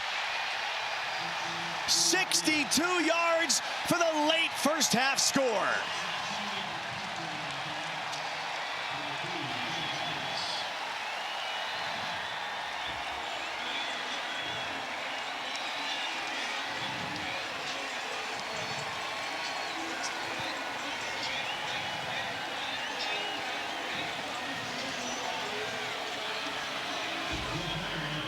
Gus Malzahn might need some Pepto-Bismol at the half. Well, you said it. As UCF was trying to score some points there on their last series, don't score too quick, because this BYU offense, they're explosive, and they can score quickly. Well, for what it's worth, the Cougars averaging 35 a game, and they've got 24, and we're not through 2 quarters. Well, another great throw by Jake Retzloff. Recognizing the one-on-one coverage, it's Chase Roberts on a safety, which is a total mismatch. Quadric Bullard goes to make the tackle, completely whiffs.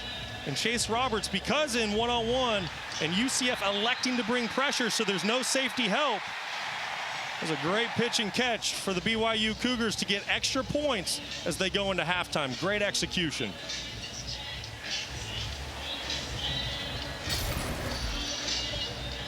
Now, the confidence for Retzloff, you've talked about it. It's grown throughout his tenure, starting 4 games last year, but now really having the reins this season. And how much he's learned from starting his career at the junior college level, understanding how to diagnose defenses at this level, having more resources in front of him, and he makes smart choices like that. He does. He's doing an outstanding job. And you go back and you watch all of his games this season, he just gets better and better every single week. The decision-making goes up. And like I've said prior in this telecast, his decision-making today and the way he's seeing the football field is just superb. Christian Peterson elects to return. Fair catch would have been the better choice there. Now 22 seconds to close out the first half, which on the bright side for UCF, they do get the ball to start the 3rd quarter. They do, and that's a very critical component to note.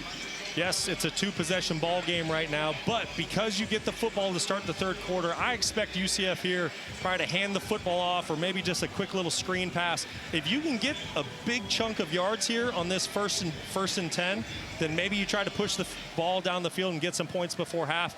Otherwise, I think they're happy to go to half down 14. Well, RJ Harvey can break them with the best of them. 8 carries, 89 yards. BYU knows what's coming and still has difficulty bringing down the 6th-year running back. A stout 5'9", 220.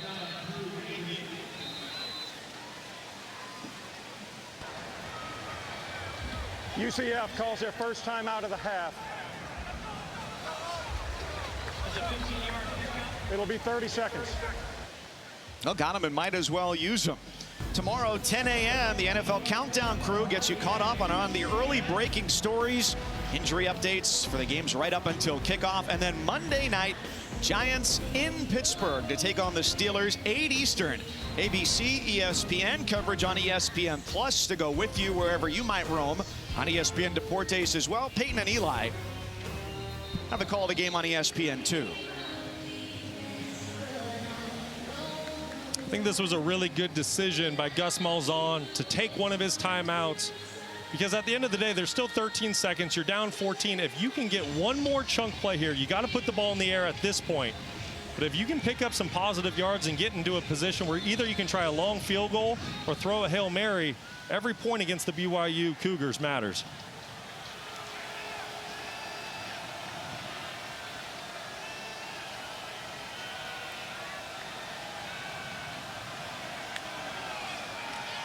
Pressure comes, the corner blitz gets there, and it forces a high throw from Jakari Brown. Jakari Brown a little late recognizing the cornerback pressure by Evan Johnson from the boundary. Look at the top of your screen. That's a football that needs to get out just a tick sooner, because he did have his target down the field. Something that takes a while for a young quarterback to really figure out that rhythm of beating pressures and beating blitz packages. So BYU really backs the safeties up here with one, maybe two more snaps left in the first half. Why not give it to Harvey? And a phenomenal wrap-up tackle on the edge by Isaiah Glasker.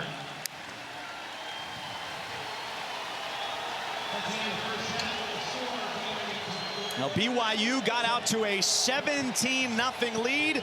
UCF scored 10 in a row, and then a quick strike by BYU to take them to the locker room behind a great start to the day from Jake Retzloff. 200 through the air. Knights down big as BYU looks to stay undefeated. Let's get you to studio at the half. Here's Matt Berry.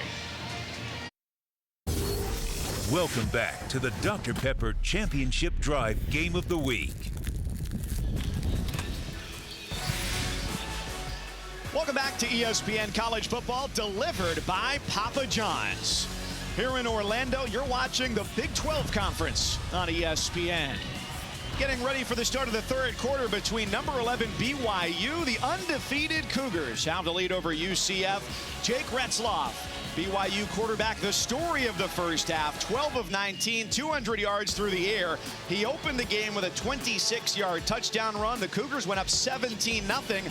Finished off the first half with a 62-yard touchdown strike to give them some juice going into the third quarter, although UCF will get the ball to start the second half. So it's 24-10, the lead for BYU as they try and stay undefeated. Our Gillette player spotlight, who else but Jake Retzloff? Yeah, and he completely deserves it. He's been outstanding since the first series of the game. When you saw that long touchdown run, the thing that's impressed me most about Jake, though, today is how he's seeing the field. He really hasn't missed any throws. He's clearly seeing the defense. He's making great decisions with the football, being very efficient, putting up 24 points in the first half. I mean, he's picking up right where he left off in that 2-minute drive last week against Oklahoma State and playing some really good football. And UCF had success on the ground in the first half. Their running back, R.J. Harvey, 9 carries, 104 yards. But here's the big difference. Retzloff of BYU threw for 200 on his own. UCF in total has 211 yards as a team. So UCF won the game's opening coin toss. They deferred and will begin the third quarter here with the ball as Will Ferrin strikes it. And UCF calls for a fair catch with Christian Peterson. Time now for our sideline report presented by Chili's at Stormy Bonantoni. Well, Mike, I talked to UCF head coach Gus Malzahn at the break, and he said, first and foremost, he was frustrated with the penalty from Jakari Brown that they weren't able to get in the end zone, but did walk away with points there. And he said, really, he just needs the offense to have a chance to have the ball a little bit more so that they can score some points. So far, the explosive plays have worked for them offensively, and that's really been the only blemish here for BYU today. A pair of those 50-plus yard plays. Kalani Sitake said, give them credit, but we made mistakes there. We've got to be more assignment sound and play our style of football. You mentioned Jake Retzloff as well, guys. He said he loves his mindset today. That's been true for them all year. They give it to R.J. Harvey for 1 yard on first down. You know, and I think that's such a great point that Gus Malzahn made to Stormy going into half. If you look at the time of possession, BYU over 21 minutes this game, and UCF's under 9 minutes. So really, they haven't had the football very often. They started out slow, but they really got things going offensively in the second quarter. Coach is right. They just need to string together some first downs and stay on the field. Yeah, there was a point in the first half where BYU had 10 plays of more than 10 yards. UCF had yet to run 10 offensive plays.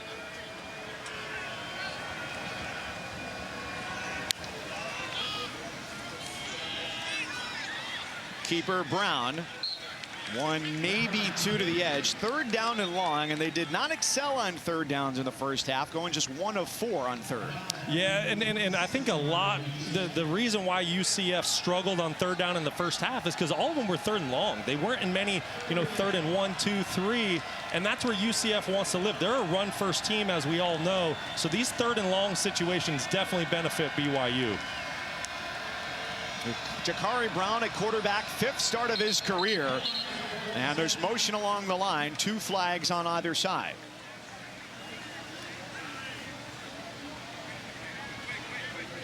Kevin Boitman is our referee this afternoon here at FBC Mortgage Stadium in Orlando.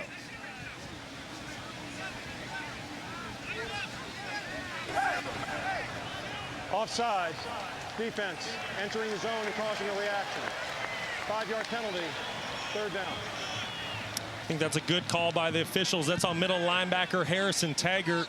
Got an early start on that play. Good job by the center for UCF, Kittler, waving a hand out there and getting 5 easy yards to make this much more third and manageable at 3rd and 3. Wouldn't be surprised if they go back to Harvey, the 5th leading rusher in the nation. They've also distributed the ball through the air to some unusual targets today. And it's a short throw. Javarius Johnson, the intended target. Ball is tipped along the line. Isaiah Glasker getting a hand on it. Yeah, and that's just a throw Jakari Brown needs to make. So much attention goes to running back R.J. Harvey on the play action. You see he basically gets tackled in the backfield by Taggart. Brown has an open wide receiver. He just needs to find a way to navigate the defender, get a throw out there. That could have been an easy pickup for the UCF Knights. Not much punting in the first half. Mitch McCarthy punted twice for BYU. Sam Vanderhaar only once. So the 3rd of the game. And room to operate outside the 20-yard line for Parker Kingston to give BYU the ball for the first time here in the second half. And again, the issue has been, if you look at for UCF's defense, which comes back out onto the field, well rested after the halftime. But again, only 2 minutes taken off the clock by the offense. Yeah, and that's just not the complimentary football that's going to win you a lot of games. BYU, I think you need to give them a ton of credit. Getting off the bus today on the first series of the game, going down, scoring points. They played great complimentary football, offense, defense, special teams. This Cougar team, they're putting together a great ball game. And now I'm anxious to see if Jake Retzloff can pick up where he left off in that 2-minute drive and keep the hot hand going. So the Knights give it back to BYU. How about this? 4 of their 6 drives have concluded in under 2 minutes. Not a formula for success. So they're trying to snap a 4-game skid after a 3-0 start, and BYU looking to improve to 8-0. Clock operator, please reset the game clock to 13:27. 13:27 on the game clock, please. It will start in the snap. Thank you. It's a very pivotal drive for this UCF defense. They have to find a way to get BYU off schedule on 1st and 2nd down, cause some disruption in the backfield.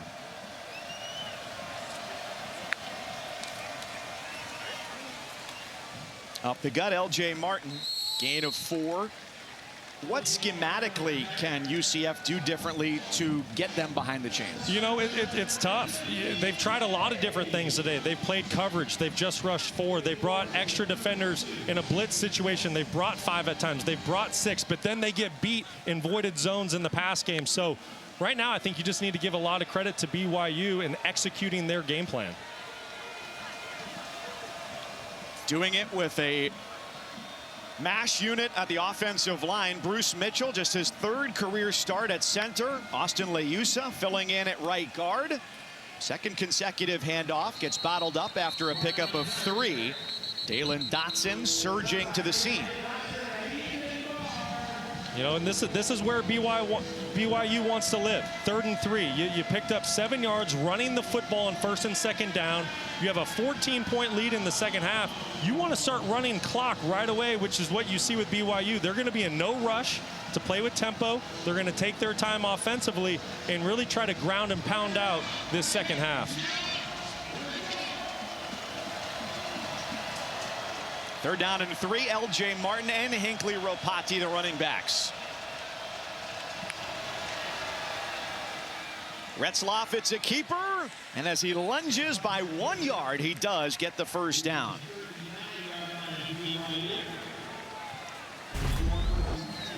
That's a great pickup for BYU.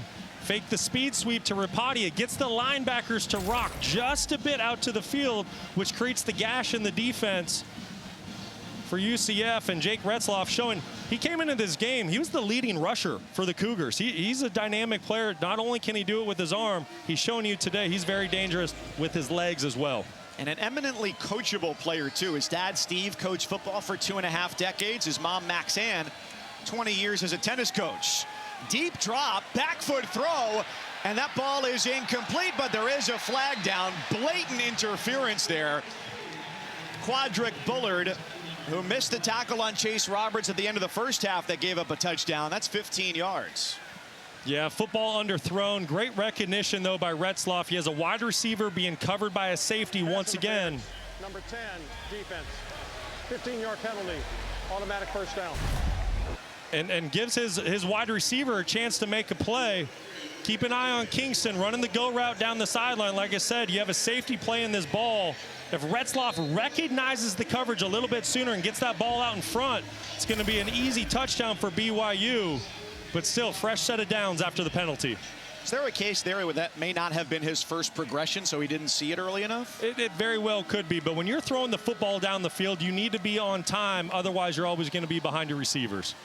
Well, quick timing route, and he goes right back to Kingston.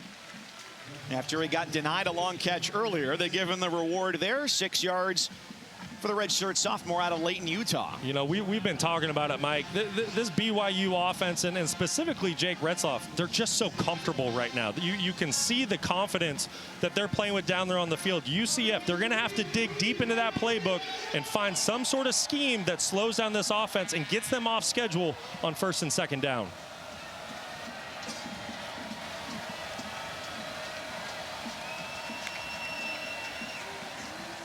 Ropati with a juke step, first down and then some.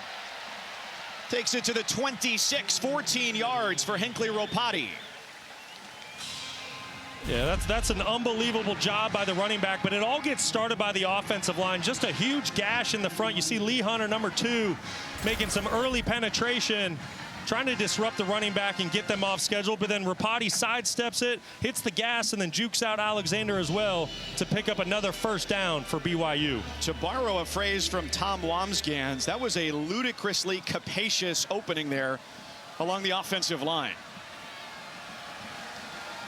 No scoring, 5 minutes gone here in the 3rd. And it takes 2 and then 3 for the stop on LJ Martin, who gets 4 the hard way. BYU been notoriously very, very good this season at scoring touchdowns in the red zone. Where UCF, you look at their defense and what they've done, they've given up some yards this season, but when they get teams down here, they've done a really good job of holding them to field goals. This is a very pivotal sequence in the football game.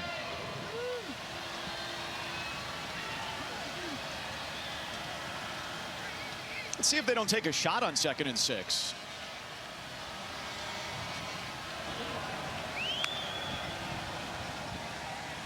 Retzloff keeps it and almost sidestepped his way to an even bigger run. Deshaun Pace upends the quarterback, who gets the first down on an 8-yard scramble.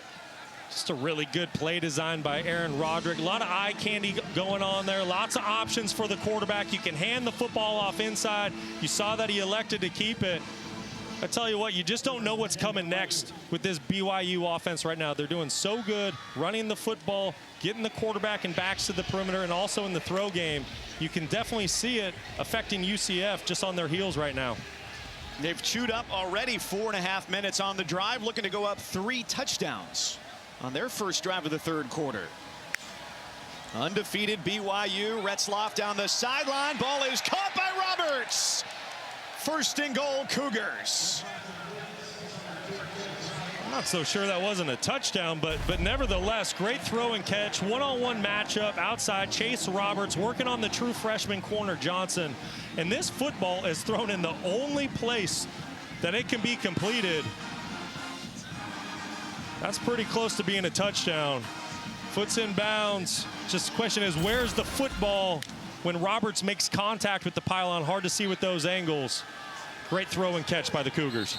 And the review booth will want another look. So will we, for that matter. The ruling in the field of a catch is under further review. Well, Brock, as we go into this replay, I think there are going to be 2 things to watch. 1, the position of the ball, and 2, the lower extremities of Roberts. Does he hit the pylon, which would render the play dead? Yeah, he certainly did. So the question is, when Roberts' body first touches the pylon, where is the football? So as soon as the wide receiver's body touches that pylon, he gets goal line extended. So even if the football is hanging out of bounds, if it crosses that goal line before his body touches out of bounds, it's a touchdown. And the left knee, too. So let's see. Left knee down. The question is, where's the football at that exact moment? And what the replay booth has to have is indisputable video evidence. I think this call stands. Well, from this angle, you definitely don't have indisputable video evidence. You don't know where that football is compared to that the white line, the goal line there, because you can clearly see his knee is down. This might be a better angle for us.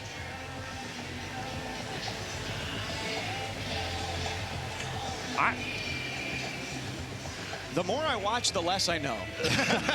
Which is fair, and this is hard to tell, you know, exactly the knee and timing of the ball.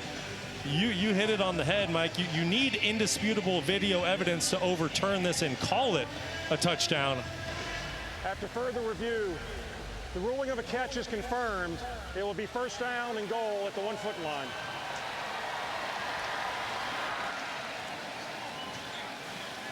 And by all accounts, I think the right call. Yeah, I do too. I don't think we had the proper camera angle to be able to say that the football did cross the goal line when the knee went down. I think that's a good call by the officials. But once again, what a throw and a catch. Jake Retzloff just continuing his great performance on this drive.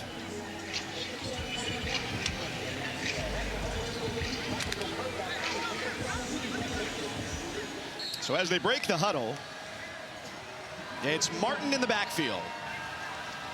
Loaded up, a tight end to either side of the line. Retzloff the sneak, a push from behind. And he's short.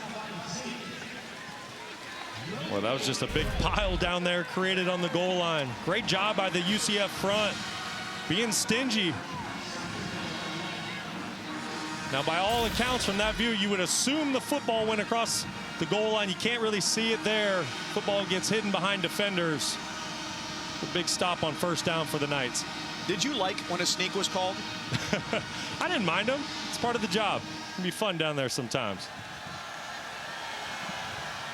I always like to go up and over, though. Just get that football to cross the goal line and then pull it back. No, this helps to have the 6'7" wingspan, that's for sure. No question. Play action.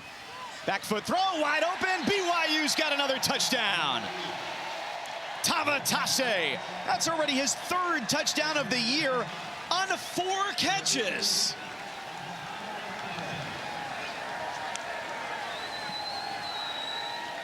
Well, just fantastic execution by the BYU offense.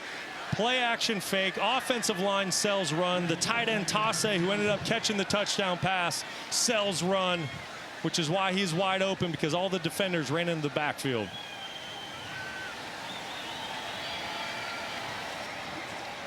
Will Farron try and make it a 3 touchdown advantage for BYU. Flags from all over the place.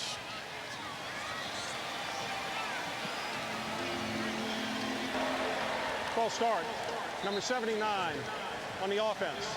5-yard penalty. The try will be played from the 8-yard line. Well, Will Farron's hit from 54. I don't think this is going to be much of an impediment for him. Nah, we're well within his range, no question. Matter of fact, though, I think he's begged the staff this year if they're close. So can we take a delay a game? BYU record is 56. Very confident kicker, 11 of 14 on the season, coming into the ball game today on field goals. Perfect on PATs this year, and it is 31-10 BYU. Well, I want to go back to this last touchdown by BYU. Here's the tight end Tassé on the edge of the line of scrimmage, and he does a great job on the play action fake with Retzloff of selling run initially. That's what gets the safeties to step up. They think he's involved in the run scheme. Pops wide open. BYU in complete control of this football game.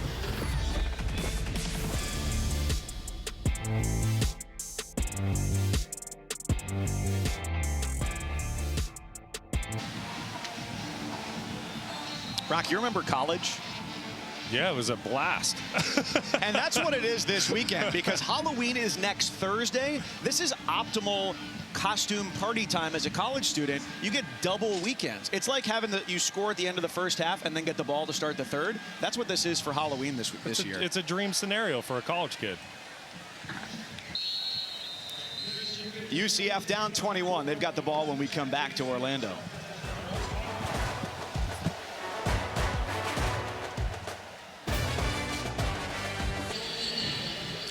There's the Taco Bell Live Más student section. All season long, student sections across the country are competing to be the Taco Bell Live Más student section of the year. Download the Taco Bell app to learn more. Mike Cousins, Brock Osweiler, Stormy Bonantoni with you. Our director, Johnny Hanna, having the time of his life right now, just giving you the scenes of the Halloween costumes here in the student section. It is a warm, humid day. Sun going down a little bit. Frankie Villa on camera. Happy 66 to our friend who's right here in Orlando. And how about this from Cape Canaveral, just about an hour away on that last score. 22 Starlink V2 mini satellites going into low orbit just beyond us here in Orlando. Reminds me a lot of the BYU football season. Just on the up and up, on the verge of being 8-0, in complete control of the Big 12 Conference. What a sight that was to see. Well, there's a big rivalry game today in the Mid-American Conference. Toledo, the Rockets, and Bowling Green. Toledo literally has a rocket pointed at Bowling Green Stadium outside of its stadium. But here we are, the ones in Florida, where next week UCF is going to wear its space jerseys, getting to watch a rocket go into the air. So 1st and 10 from the 25, and it's 4 yards on the ground. And let's see, Brock, here on this drive, if they can find a way to have repeatable success for Ja'Carri Brown like they did in the first half. Yeah, listen, they have no other choice. They're down 21 points. Clock's ticking midway through the third. It's go time. This is a gotta-have-it drive for the Knights. Ball is loose. UCF appeared to be first on the scene, so they'll lose a yard, maybe 2 there. R.J. Harvey falls right back on top of it. Issues with the ball handling. That happens a lot in RPO schemes. Brown thinks that he's going to pull this football out and try to pop it to his wide receiver over the middle of the field. But for a running back in defense of him, when that football gets all the way to that front hip, you think the quarterback's giving it to you. Well, for what it's worth, not the way they wanted it to happen. The first recovered fumble of the year for the Knights. BYU showing pressure on 3rd down and 7. Brown changes the call, 5-man rush, clean hit, and the ball is intercepted. Taken away by Isaiah Glasker, the linebacker. An ill-timed UCF turnover. Well, defensive coordinator Jay Hill just continues to test the young quarterback for UCF by bringing pressure. Do you know where to go with the football under pressure before you get hit? And you're going to see Jack Kelly coming from the 2nd level. And Ja'Carri Brown gets a little spooked last minute, hands it right over to Isaiah Glasker. Takes a big hit at the end of the play from Kelly. We just talked about it. That was a gotta-have-it drive for UCF to get their team back into the football game. Just a critical mistake, and now you hand the football over to Jake Retzloff on a short field, and he's been on fire today. Retzloff has been stellar. 15 of 22, 220 yards, 2 touchdowns, and has run for another.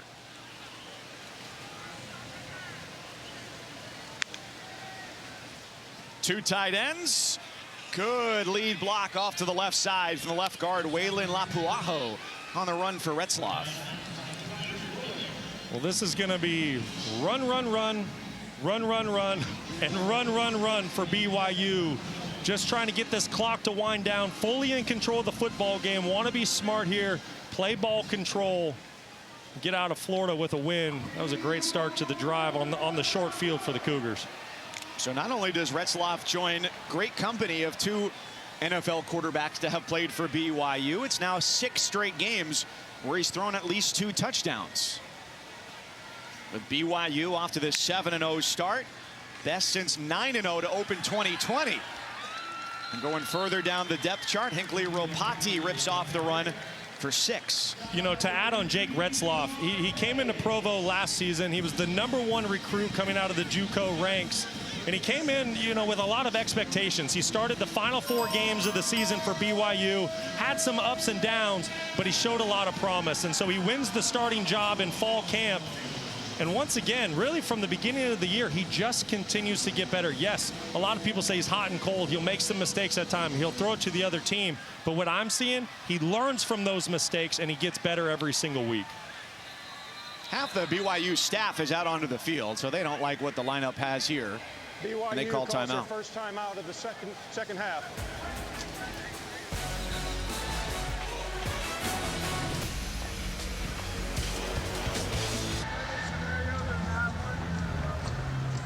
BYU quarterback Jake Retzloff having another great day in what's been a pretty magical season here for the Cougars, but his career has not been all sunshine and rainbows to get here. In fact, he told me his journey is the definition of a blessing in disguise. He wasn't recruited hardly at all, even after a breakout freshman season at community college, had just 1 D1 offer to UTEP, where he committed, packed up his car, drove 12 hours to El Paso, and after 2 days in his new apartment, got the news he didn't have enough credits for his scholarship, called that 12-hour drive back home the lowest moment of his life, but then 1 year later, getting the call from BYU might be the brightest, and he wouldn't be here without that moment. Well, he fits in quite well here. Not your typical quarterback for BYU, that's for sure. Bodies flying around there. On the run up the middle, Sheldon Arnold as a brick wall turns BYU away. And so 4th and short, they keep the offense out there to go for it. Well, that's all Sheldon Arnold. Watch how he hits this play here on 3rd down. Big time tackle in the backfield on Ropati to force the field goal by BYU. That's exactly what UCF needed in that moment. It's a big time hit. Field goal try for Will Farron. The punter, Sam Vanderhaar, is the holder. They've faked one today. They've made one. 37-yard try. And BYU, with that kick, extends its advantage to 24. This season, All-State will celebrate every field goal and extra point made by participating universities by making a donation to the university's General Scholarship Fund. Thank you, All-State. Coming to you today from FBC Mortgage Stadium here in Orlando. Mike Cousins in for Dave Fleming, off call in the World Series. Unfortunately, didn't get off to an exciting start, along with Brock Osweiler, Stormy Bonantoni down on the field. You got a question now, too, after BYU tacks on some more points. I know they said coming into this week that Jakari Brown is their #1 starter, but do you consider in a year where they've started 3 quarterbacks putting anybody else in the game? You know, it's definitely a fair thought, Mike, and I think the biggest thing for UCF is they have to ask themselves, which quarterback is the future of this program? Is it Jakari Brown? Is it E.J. Colson? Can we throw the 5th-year senior back in there, KJ Jefferson, and have him revitalize our season? So that's the question that Gus Malzahn is faced with at this moment. And it's going to be a tough decision. I think you're going to find a lot how this game ends. But really, to me, it's between Jakari Brown and E.J. Colson. And whoever you see the future quarterback being, that's who I want getting the reps in the last month of the season. Well, both of them have time. There's Colson, the 17-year-old true freshman, and Jakari Brown, the starter today, who's played all of their snaps. He's a redshirt sophomore. And they told us, unfortunately, it didn't work out. They brought in KJ Jefferson, transfer from Arkansas. He's not even on their 2 deep anymore. And they said, we built everything around him. And this may be a little bit more euphemistic for Gus Malzahn. He said, unfortunately, it didn't work out. bit of an overstatement when you bring in a guy like that from the SEC, and now you're playing guys who had never started for you before. No question. I think it just shows that the experiment didn't work. KJ Jefferson, fantastic career. You just mentioned the SEC at Arkansas, but for whatever reason, just didn't get it going here at UCF, and now they're electing to go with the young signal callers. Give is to Harvey out of the backfield, who had a 100-yard first half. He gets twisted and turned like a corkscrew down into the grass with multiple flags in on the play.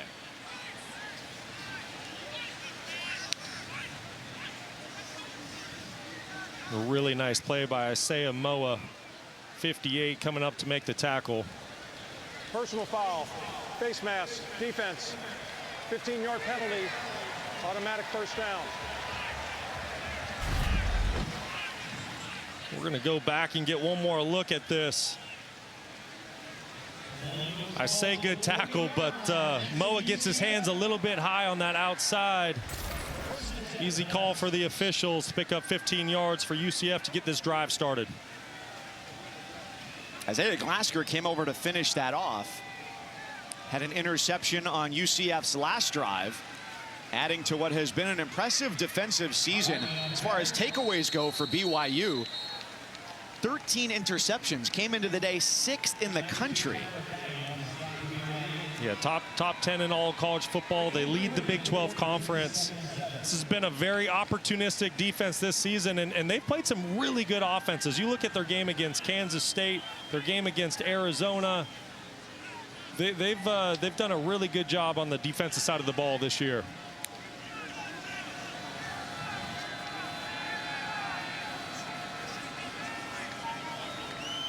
They've also just had some unusual wins, too. Last week, coming down to the very final drive in the last minute of the game, Miles Montgomery for a yard. Their game against SMU, a juggernaut offensively. SMU kicks 5 field goals, but nobody's path to perfection is necessarily easy. No question, and that goes back to the great defense. I was forgetting SMU. I knew there was 3 great offenses that they really boggled up. You know, to hold, you know, SMU to just 15 points on the road, that's a very impressive game. But it doesn't matter how you win the football game. Great teams just find a way to win, and that's what BYU's done all season long. 2 minutes in the third, 3rd and 6 for the Knights. Against a 4-man rush, and a dart is dropped. Chauncey Magwood, it wasn't thrown perfectly, but his hands were in the vicinity. Yeah, that's right. Not perfect. A little bit behind Magwood. That's a play you would love to see Chauncey help out his young quarterbacks, find a way to snag it. But the football's behind him at the end of the day. The timing is just off. We talked about it. Jakari Brown just making his 2nd career start here at UCF. He's still building timing and chemistry with the wide receivers, and it showed there. Well, Gus Malzahn has had some pained expressions today, on the verge of a 5th consecutive defeat. As Parker Kingston takes it at the 15-yard line. Coming your way Tuesday, an NHL doubleheader here on ESPN, 7:30 Eastern, Rangers and Capitals. Nice Amtrak matchup there. And then at 10, the Sharks host the Kings. Coverage starts with The Point at 6 Eastern on ESPN2. Got to give a shout out to our colleague Stormy Bonantoni down on the field. Opening week of the NHL, she worked 2 games, and now here in Orlando as well. Thanks, guys. It was a ton of fun. Hockey is my second love, obviously giving my all to college football this season, but it has been really, really fun following my passion and covering a little stick and puck, guys. And a bit of a return to your roots, too, Yes, where you sir. started out with the Vegas Golden Knights to be back there in your home city. Keelan Marion chugging his way up the sideline. First down BYU on a 17-yard scramble. Well, BYU can just do no wrong today. A speed sweep. You're going to see number 87, the tight end, Ethan Erickson, leading the go-around for Marion. Great execution, great play call for a drive starter. And UCF, that's really been the story of the day today. They just cannot get BYU off schedule on 1st and 2nd down. BYU's been in control of this football game since the get-go. Cougars are almost doubling up the Knights yardage-wise, 403 to 220. And it's been 34 points at minimum in every Big 12 game. Chase Roberts whittles his way for 2 yards. BYU's letting everybody touch the football in the run game today. Wide receiver Chase Roberts marrying on the previous play. I just think so much credit needs to go to this BYU offensive line and their offensive line coach, TJ Woods, who came in from Georgia Southern this season. And he's really instilled a level of physicality with this front five. It's been on full display today, really the entire season. This is a good rush defense for the most part with UCF, and BYU's done anything they wanted on the ground game today.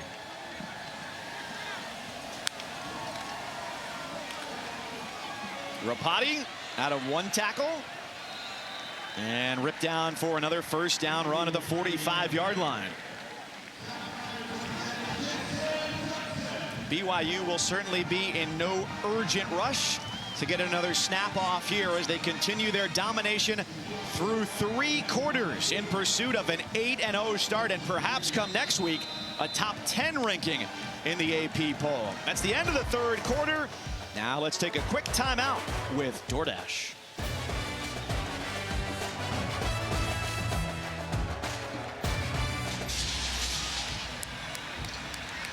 Welcome back to ESPN College Football, delivered by Papa John's. This is the Dr. Pepper Championship Drive Game of the Week, and it's number 11 BYU up 34-10 over UCF. Here at the start of the 4th quarter.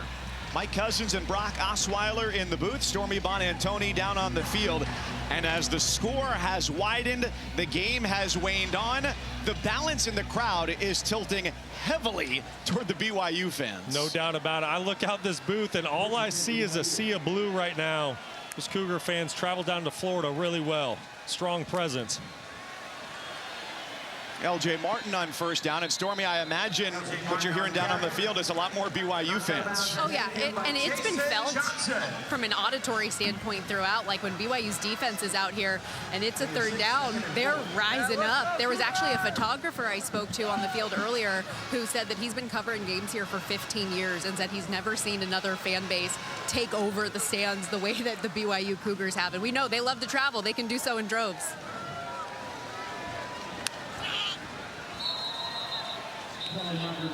Penalties come from the side and behind the play. Yeah, there's a lot to do here in Orlando. Yeah, not only that, you got to remember BYU is a national brand when it comes to college football. So there's alumni spread out across the entire country, and they support their teams. If you've never been to a home game in Provo, Lavelle Edwards Stadium, you just do it one time and you'll find out what this football team means to its fans. Offside. Defense entering the neutral zone and causing a reaction. 5-yard penalty results in a first down. So it's not only the fans who are excited, Cosmo's getting in on the action. Yeah, and then think about a big picture as this season continues to move along. If BYU can find a way to get into the college football playoff, if your fans travel like this on the road, that can be a huge advantage when you get to those neutral site games. Looking to take a deep shot. Retzloff didn't feel the pressure, and UCF pounces on the loose ball. They got him from behind. Dalen Dotson swipes it away.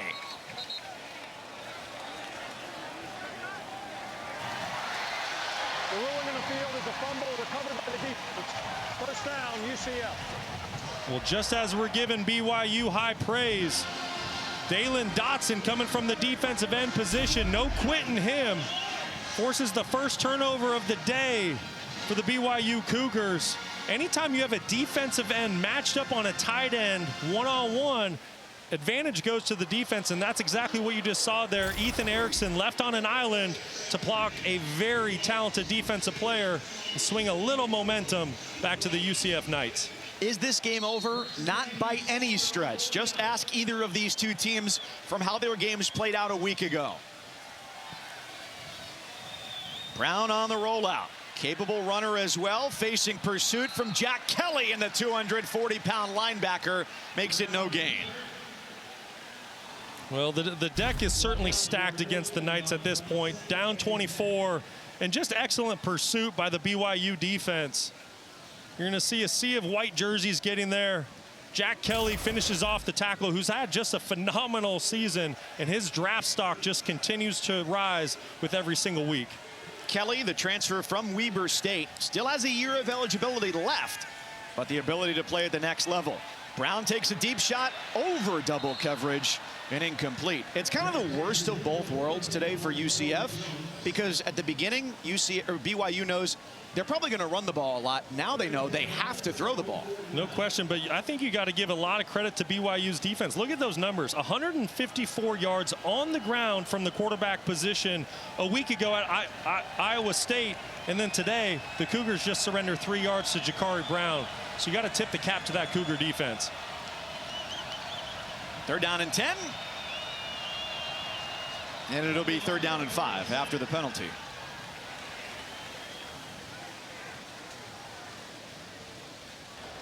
Offside, number 92 defense entering the zone, causing a reaction.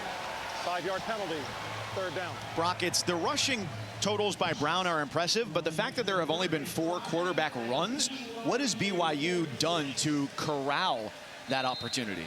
Well, I think it's a number of things. One, UCF, they just haven't ran that many plays. The offense has not been able to sustain drives, so they can't get into their full game plan. But the defensive front for BYU has been fantastic all day. So there's a design run to pick up the 1st down. You know, you look at the whole run, you know, picture for what's played out today, and UCF, they've rushed for 130 yards on the day, but almost 60 of that came in one run in the 2nd quarter with R.J. Harvey. Outside of that explosive gain, BYU's done a really good job against one of the country's best rushing attacks. And UCF coming into this game leading the 16-team Big 12 in terms of total yardage per game, and they're about 200 yards shy of that total right now. Gus Malzahn said it well. So here come the Knights around the edge with some blockers in front. Pickup of about 4 there for Javarius Johnson. Gus Malzahn, a man of few words, said yards are great, we need points, and that rings true once again today. Yeah, and I think a big reason for the lack of points today, you know, you look at last week, and UCF did a great job scoring points against Iowa State, but today they've just been so one-dimensional. Jakari Brown has yet to really be consistent in the pass game, and so BYU's been able to tee off on stopping the run. And all the play calls are made by the head coach, Gus Malzahn. Fake the handoff, throw down the middle, intercepted. As easy as they come. Falatau Satuala with the interception. The true freshman with a takeaway.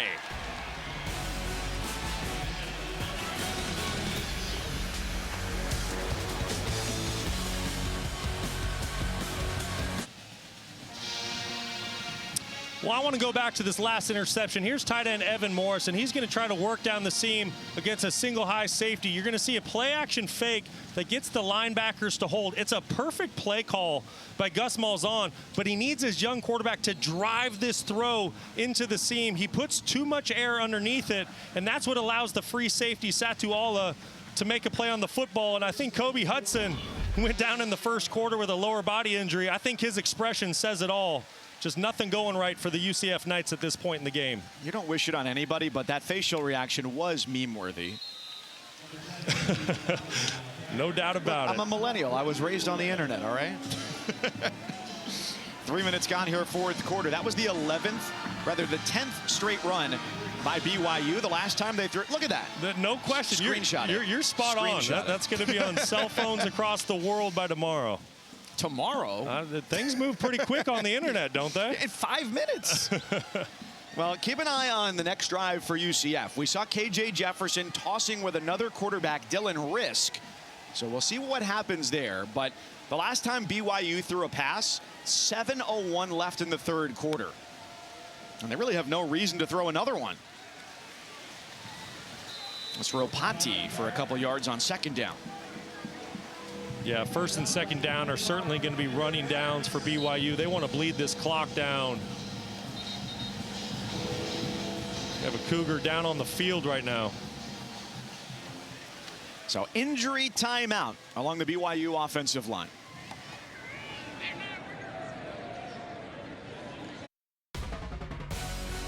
ESPN College Football is delivered by Papa John's. Better ingredients, better pizza. Better get you some. BYU, blissful. They have balled bountifully here today in Orlando, trying to get to 8-0 and well on their way. Up 24, 11 and change to go. UCF staring down a 5th consecutive defeat after a 3-0 start to the year. BYU with a win, but have sole possession of first place in the Big 12.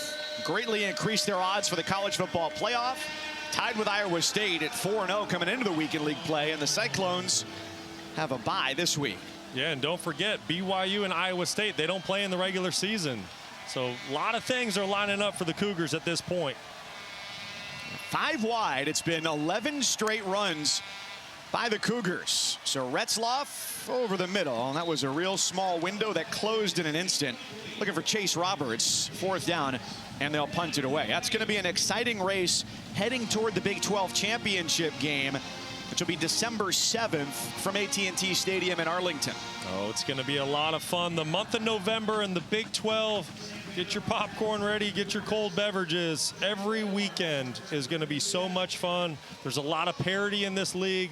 There's a lot of schools that are inking towards the top of the standings that no one expected them to be there. BYU being one of them. You can start talking Colorado, some other schools. It's going to be a lot of fun to watch.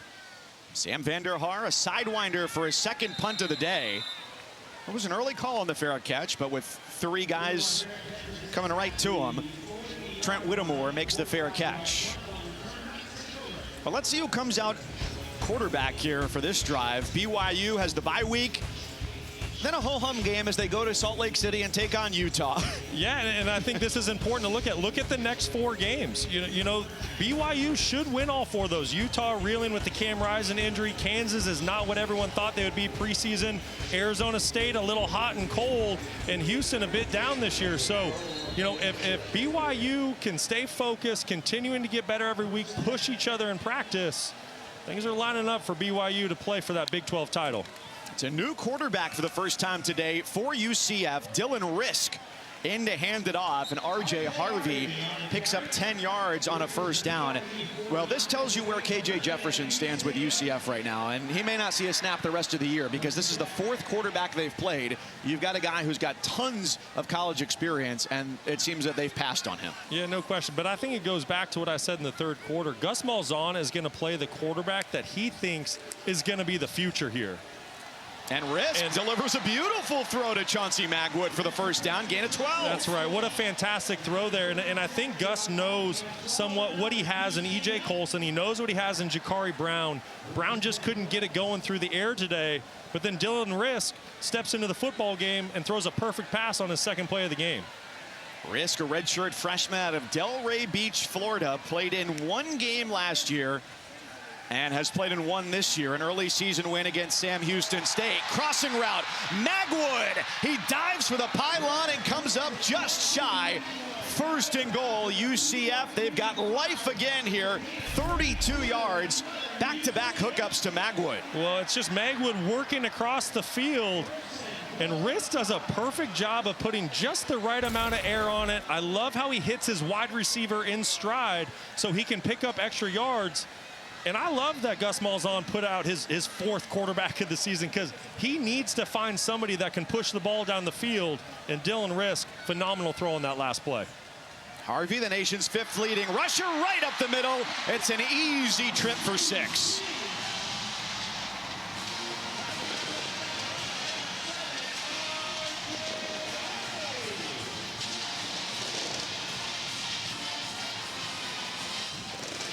And they're going to go for 2. Well, listen, 3-possession ball game at the moment. 9 minutes to go in the game. There's been some strange things that have happened in college football. Great job by Dylan Risk stepping in the game, making the most of his opportunity and finding a way to get his football team in the end zone. Risk on the rollout, feels the pressure, and he's in for 2. UCF fans wondering, where's this guy been all day? Talk about bringing a jolt of energy to this offense. Making beautiful throws with his arm. Showing off his athleticism, what he can do with his legs. This was a great series for Dylan Risk. 34-18, BYU.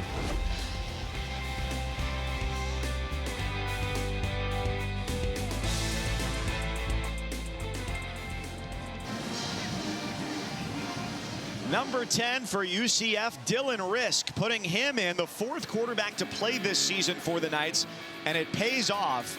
Jakari Brown, the start today, 8 of 17. Risk not only gets the ball into the end zone, converts on the 2-point try to make it a 2-possession game. Yeah, and just 2 perfect passes. You can see the excitement on his face. You know, he's been buried on the depth chart all year. Number 4 finally gets his opportunity and makes the most of it on that last series. The tight end, Evan Morris, kicks it away. BYU with the fair catch. Yes, that is a tight end kicking off for UCF after their original kicker, Colton Boomer, went into the portal, so they had to shuffle things around. Morris started his career Michigan State as a kickoff guy and became a tight end. Well, you look back to that last drive for BYU, Brock, and there's got to be some disappointment. They had the ball, 2 carries to get to 3rd down medium, and they couldn't convert, had to give it away. It leads to a score. Yeah, no question. And I think that's why Gus Malzahn elected to kick the football deep. He feels like his defense is starting to get some momentum in this football game. And then don't forget, it's a 2-possession ball game because UCF got the 2-point conversion. That was the first 3 and out of the day for BYU, with their perfect record on the line, as well as sole possession of first place in the Big 12. But they're going backwards. False start. Number 61, offense. 5-yard penalty. Still first down. That's Waylon Lapuaho, the left guard. And just a critical error in a very important drive. I mean, there's a lot of time left in this football game. UCF, they have all 3 of their timeouts. They'll eventually have the 2-minute timeout when we get to that point in the game. So BYU going backwards when they need to find a way to burn some clock. This is falling into UCF's hands. Injured center Connor Pay looks on. He's been scooting around on the sidelines. 5 receivers out. Retzloff swallowed up.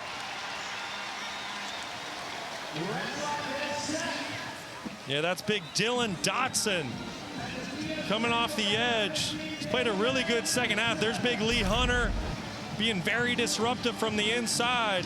2nd and 17 for BYU, getting them behind the change.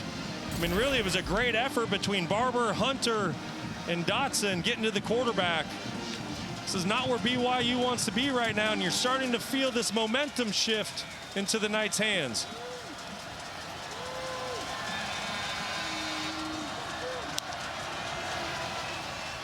Second down, 17. Parker Kingston got back to the original line of scrimmage, so it's a 3rd and long upcoming, and dare we say the biggest defensive play of the day for the UCF defense. No question. This is a moment that you need to get off the field, and this is why Gus Malzahn elected to kick the ball deep rather than going for an onside kick with about 9 minutes to go here in the 4th quarter, because he has belief in his defense. And now it's time for number 5, Ricky Barber, and 2, Lee Hunter. I said it earlier in the broadcast, arguably the best tandem interior defensive linemen in the entire country. They need to make their presence felt right here on 3rd down. Rapati across the formation. Retzloff keeps, leaps, and gets the first down.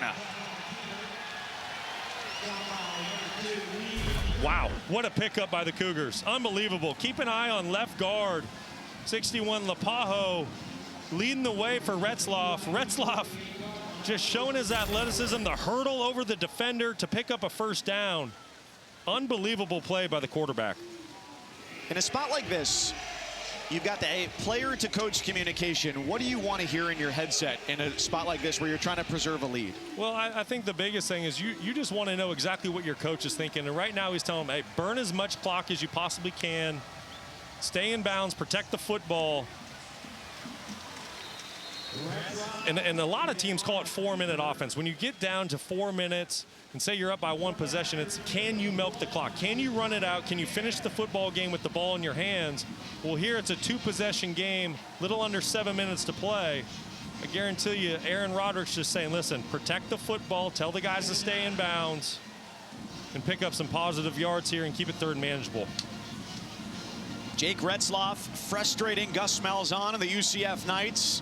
As the BYU quarterback in his first full season as starter has proved to be a one-man display of physical efficacy, both through the air and on the ground.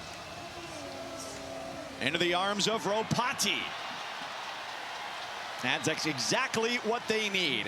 First downs, keep the clock moving. 18 yards on the pickup. We go to studio with Matt for an update.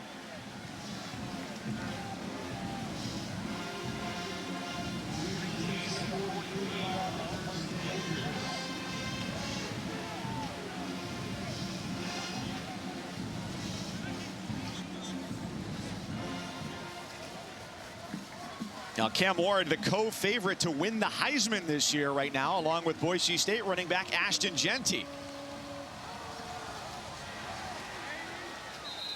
Mike, I got to tell you, I'm very surprised that Gus Malzahn didn't burn a timeout to stop the clock. And then on the flip side, BYU snapped that football with either 11 or 12 seconds to go on the play clock.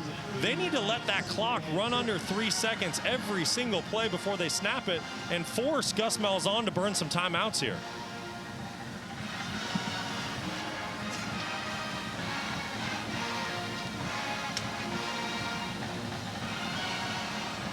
You know, and that goes back to part of the reminders as a quarterback, especially a young quarterback, you want your helmet. Give the reminder, hey, stay in the huddle until about 10, 12 seconds and snap it under 3. Here they snap it with 4 seconds on the play clock. It's Ropati down the sideline, slicing through the defense like a chef's knife.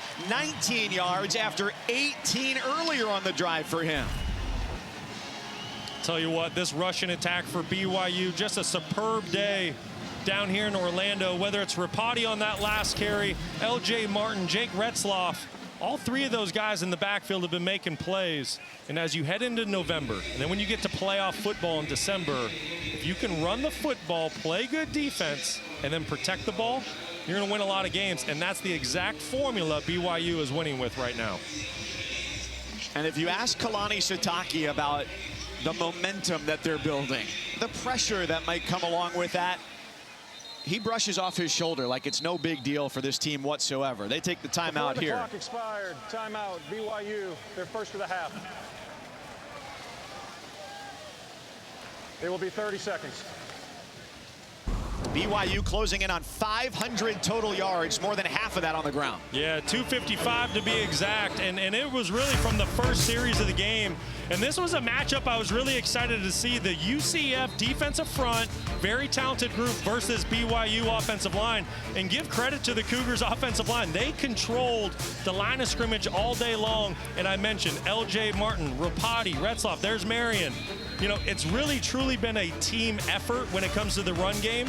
We saw some receivers touch the football in the backfield, but it's also their blocking down the field. And right now, BYU just a complete football team. You see the numbers for LJ Martin, over 6 yards per carry, Ropati close to 7 yards per carry, and then Retzloff had that huge third down pickup just a couple plays ago. So this running attack, very impressive today on the road. Another way to look at it, they've run the ball 45 times. UCF has snapped the ball 43 times. So they've not only dominated yardage-wise, but they've dominated time of possession. And that has certainly been detrimental to the UCF cause. No doubt, and that's the blueprint that Gus Malzahn wants to play with. He's used to controlling the clock and time of possession and running the football. Well, BYU, they came down to Orlando, and they flipped the script on UCF. And like I just mentioned, this is a formula that you can win with when it comes to playoff football. You can run the football, protect it when you're putting it in the air, you're playing good defense. I mean, this is a complete team when you talk BYU. And they may not embrace it, but when you've got a bye week and you're undefeated, the hype only builds, especially going into a huge matchup, as will be the case against Utah for them. But Kalani Sitake said, the pressure is not something that we feel, because I coach the same way whether we lose or whether we win. UCF calls their first time out of the second half. It will be 30 seconds. And he said, how did I get there? It all goes back to Lavelle Edwards. Because when I played for him at BYU, he would leave the locker room after his game, go find his wife, give her a kiss, and walk out of there, and you would never know, based on his demeanor, whether they won the game or whether they lost the game. Kalani Sitake's got 4 kids. He's got a 2-year-old at home. He's 49. He goes, I know what the terrible twos are like now at this point, going through it again. I was younger the first time we did it. And listen, Sitake, he's just the ultimate leader. You know, he played football at BYU, former fullback, team captain. And the way he goes about it with this team, he's a process-oriented guy. And the biggest thing that you get from him when you talk to him is he says, I don't want my team to ride the highs and fall into the lows. We just want to stay right in the middle, and it shows with how he leads his football team. Very impressive. And he said, I just can't be conditional on how I act, how I teach. How difficult would that be for our players if they didn't know what they were going to get out of me on a day-to-day basis? And that consistency is huge. He also said his other mentor, his wife, how much she's taught him about life. As a student at BYU, he tells the story. They're walking through the football facility, and there's a sign on the wall, and you've probably seen this. It says, winning isn't everything, it's the only thing. And she goes, well, that's pretty sad. And he goes, well, what do you mean? And she goes, well, if that's all there is to life, you're sure going to be disappointed a lot because you're going to fail a ton. And so this was a cool trip for them, too. They come here every year. She grew up in Polk County, just southwest of here, so a chance to get to visit with family. Of course, he's a football coach at heart. He says, this is a business trip first. We come here every summer, so we see them, but always a good opportunity to be near family. Stormy? And I checked in with Kalani pregame on the field and asked him, okay, so how many tickets ultimately did you need today? He said, you know what, honestly, most of them did it their own. I only had to get 36. So just 36 from Coach Sitake here. But guys, talking to a lot of players, they view Kalani Sitake as not just their coach, as family, and he has totally built that culture up. Yeah, he just has an unbelievable perspective on life and football and keeps everything so balanced. 36-yard try, Will Ferrin. And it's 37-18. BYU with 3:10 to play here in Orlando. Now a 3-score game once again.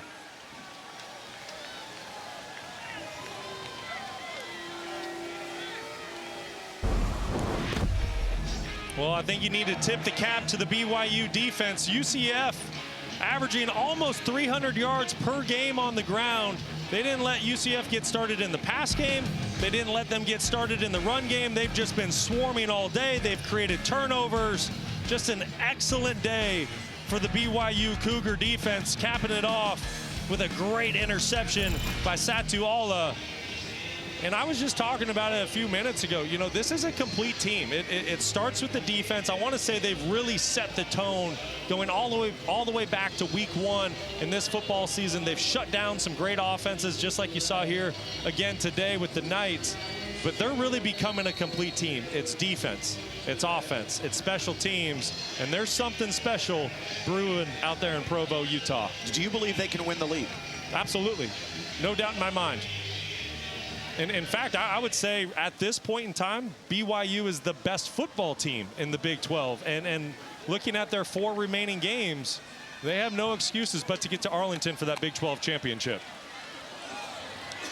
And what makes it even more impressive, too, is considering that last year, their first year in the Big 12 after their independence era, they went 5-7 overall, 2-7 in the league, and it was the first time they missed out on a bowl game in 6 years. They lost 5 straight to end the year. And I think the big thing that you're seeing on your screen right now, BYU does not play Iowa State this year. Iowa State, Kansas State, they play the final week of the regular season. And then don't forget, the Cougars already beat Kansas State this year.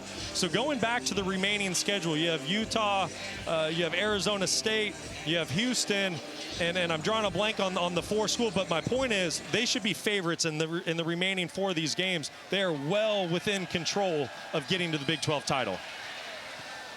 Risk drops it off, first down. And later on tonight, we're going to have more Big 12 action, ESPN2. It's an 8 Eastern kickoff for 2-5 Kansas, 16th ranked K-State. So the Wildcats have won 15 straight against Kansas coming into that game. Nearly a 3rd interception on the day for the BYU defense. It's Crew Wakely having a great year for the Cougars. This defense, they're not playing on their heels right now. Bringing linebacker pressure that last play, trying to get after the quarterback. They're not taking their foot off the gas right now, playing really good football.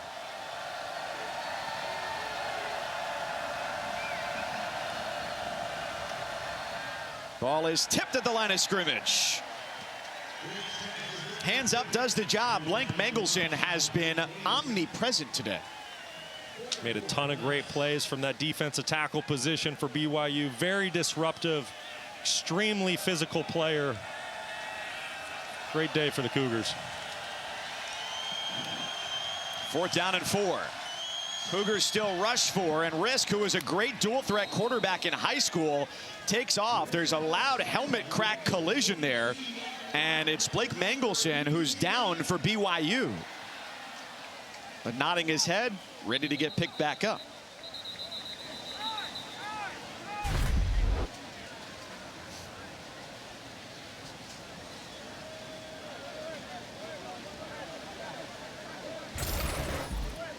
Question is, helmet to helmet, but the quarterback not a defenseless player. Which that's a rule, and this is going to get reviewed. Yeah, it is, because the question is did he hit with the crown of his helmet? Right. The 6-inch radius at the very top. So they'll take a look.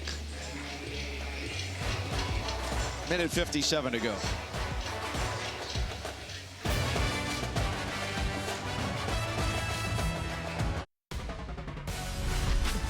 The final 2 minutes are presented by the Wells Fargo Active Cash Credit Card. Be a 2%er. Earn unlimited 2% cash rewards on purchases. Terms apply. Play clock operator, put the clock to 40 seconds, please. Thank you. So that gets recorded before the start of the season. We just had the 2-minute, 12-second timeout. It appears we took that timeout on the field a little early. So the clock has been re-adjudicated to 2 minutes, 12 seconds as Dylan Risk scrambles here for UCF. So they're going to be in full scramble mode here, even though down 3 scores. This is the 2-minute timeout. Clock operator, please reset the game clock to 1:58, 1:58. I'll do it if they want. Few issues with the clock today. Let's get it dialed up right. And so Brock, it's about to be Halloween on Thursday, and I was curious, are you going to be costumed for Halloween? oh well, you know there's going to be some good costumes going on in the Osweiler household. 2 young daughters, right? And I think that's the best. Oh, here we go. Stormy, I was told, will be going as Cameron Diaz. It turns out it's basketball Cameron Diaz. Cameron Brink of the LA Sparks. Stormy did not have any knee surgery this year, though. Brock Osweiler, let's stroke our chin. But first, I was told this was going to be Ryan Gosling. I got Dollar Store Ryan Gosling. I got Jared Goff instead. Brock, you're going to be guy at the bar who argues about why IPAs are better. Oh, I'm sorry. That's Twilight's Robert Pattinson. Here we go. Who also went on to play Batman. Never seen that one before. That's pretty good. And our crew getting into the spirit of things as well. Now that's who you guys think I'm going to be, but I'm going out as John Daly on Thursday night. I got a great costume picked out for this year's Halloween.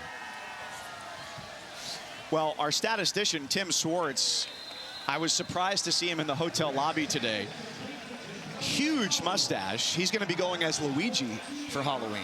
It's a whole family outfit, he said, that they've got going. That's good stuff. And you know what? Our crew, we got to tip our cap to them. Everyone out there dressing up for the game. Look at that stash. Look at that. How strong is that?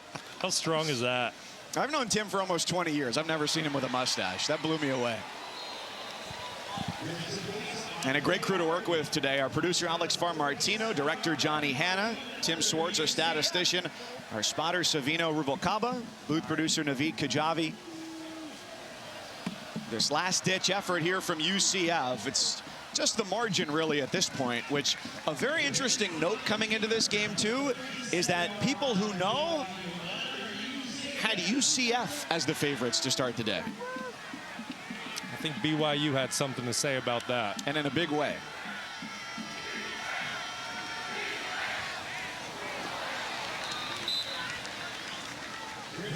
So BYU has now scored 30 straight in 6 straight games within the same season for the first time since 1999. Well, this is definitely the BYU offense that fans have come to know over the last 40 years. They're running the football, they're being physical up front, and then they're pushing the football down the field in the pass game. I mean, just doing an excellent job at all 3 levels. Getting this thing turned around. You got to give a lot of credit to Aaron Roderick, because things did not look like this last year for the BYU Cougars. And I know the game is out of reach with 1:20 to go, but you now have to wonder, in their next game, home against Arizona, it's their space game. They've got the special uniforms for it. Who's playing quarterback for snap number 1 in that game? You know, that's a great question. And I think this is somebody that you really need to take a strong look at in Dylan Risk. Now, it's much easier coming off the bench late in the 4th quarter, game out of hand, than it is starting a game and really feeling that pressure all week, game planning, getting ready to go. But UCF, they need to figure it out. They need to figure out which of their 4 quarterbacks can provide some sort of support in the pass game, because right now the Knights are just one-dimensional. Risk floats it. That's blown coverage. Touchdown to UCF. Jacoby Jones, his first in a UCF uniform. The transfer from Ohio University, a 29-yard rainbow for a late 6. Yeah, you hit it on the head. Just a complete bust in the secondary by BYU. And Jacoby Jones, really the hot hand at wide receiver for UCF today. Whenever they have had success in the pass game, it's come from Jones, with Kobe Hudson going down early in the ball game with a lower body injury. And look at this, Dylan Risk. We talk about who's going to play quarterback next week. 2 scoring drives here in the 4th quarter. And going for 2 again. First time they did, he ran it in. Not going to do that this time, as he is crushed. Run over by Isaiah Glasker, adding to his phenomenal day with an interception earlier, and here a 2-point denial. How you do not see Glasker coming off the edge is beyond me. Phenomenal play by the linebacker. You see Dylan Risk. You know, this is him right after the touchdown, ecstatic, out there making the most of his opportunity, getting a couple scoring drives. And then on the 2-point play, just gets leveled by Isaiah Glasker coming off the edge, looking down the field. Had no idea the linebacker was coming. Somebody for the BYU Cougars who's really stepped up his play the last couple weeks and really getting on the radar of college football fans and teams across the country. So BYU will be 8-0, trying to match their 2020 start when they started out 9-0. This year marks their 5th 7-0 start. The others, 2001 under Gary Croton, and an 84 and 79, both under Lavelle Edwards. Up next year on ESPN, Florida State visits number 6 Miami. Dave Pasch, Dusty Dvorak, Taylor McGregor with you from South Florida. UCF with the onside kick, and BYU's got it for the final minute. So you've got Florida State and Miami. Cam Ward, co-favorite to win the Heisman. Miami high scoring, and BYU doing that as well. Every Big 12 game this year, they've scored at least 34. Well, they're doing a fantastic job. I just want to give a lot of credit to this BYU football team today. Traveling across the country, long road trip down to a hot, muggy Florida. And really from the first series of the game, they came off the bus, they were focused, they were ready to go. They controlled the game from the outset. And a very, very impressive win on the road. And now you look ahead to BYU's schedule, very manageable down the stretch of November as they head into a bye week to rest up and get healthy. And then Utah, Kansas, Arizona State, and Houston to close out the regular season. There's a flag right between the offensive and the defensive lines. So what say you, Kevin Boitman, the referee? Snap infraction on the offense. 5-yard penalty. Still first down. Clock operator, put the reset the game clock to 56 seconds. 5-6, please. Thank you. BYU fans can look at it this way. It's 2 more seconds to savor a victory. And they have not left. I know we talked about it earlier in the quarter. It is almost exclusively blue shirts left here at the stadium. You got to savor a season like this. 134 teams start the season at the FBS level. Hardly any go undefeated, and BYU can say that's the case through 8 games. Absolutely. UCF calls their final time out of the half. It will be 30 seconds. Oh, that'll go over well. Well, that's interesting. Gus Malzahn saved him when they were down 2 possessions, burning them here. But, you know, I think the thing you need to point out for BYU is how they're winning these football games. Let's get it going. There was games early in the year. The defense led the charge. And then you've had so many games with this Cougar team where it's complementary football. It's getting the takeaways on defense, short field to the offense. But look at what happened today, big picture. 482 yards of total offense by this Cougars team. 254 of that coming on the ground. Now that's how you win playoff games. That's how you win in November. And then you have a defense that forced a couple turnovers, and they get the ball back to your offense on short field. So just a complete team right now, and very impressive win here today on the road. And after a couple of risky throws last week in the win over Oklahoma State, how did you view Jake Retzloff's decision-making today? You know what? It just gets better and better. He was fantastic, really, from the first series of the game. 2 touchdowns on the day, no interceptions, no turnovers. And if he continues to play like that, I'll tell you what, he's going to be dangerous down the stretch, as is his football team.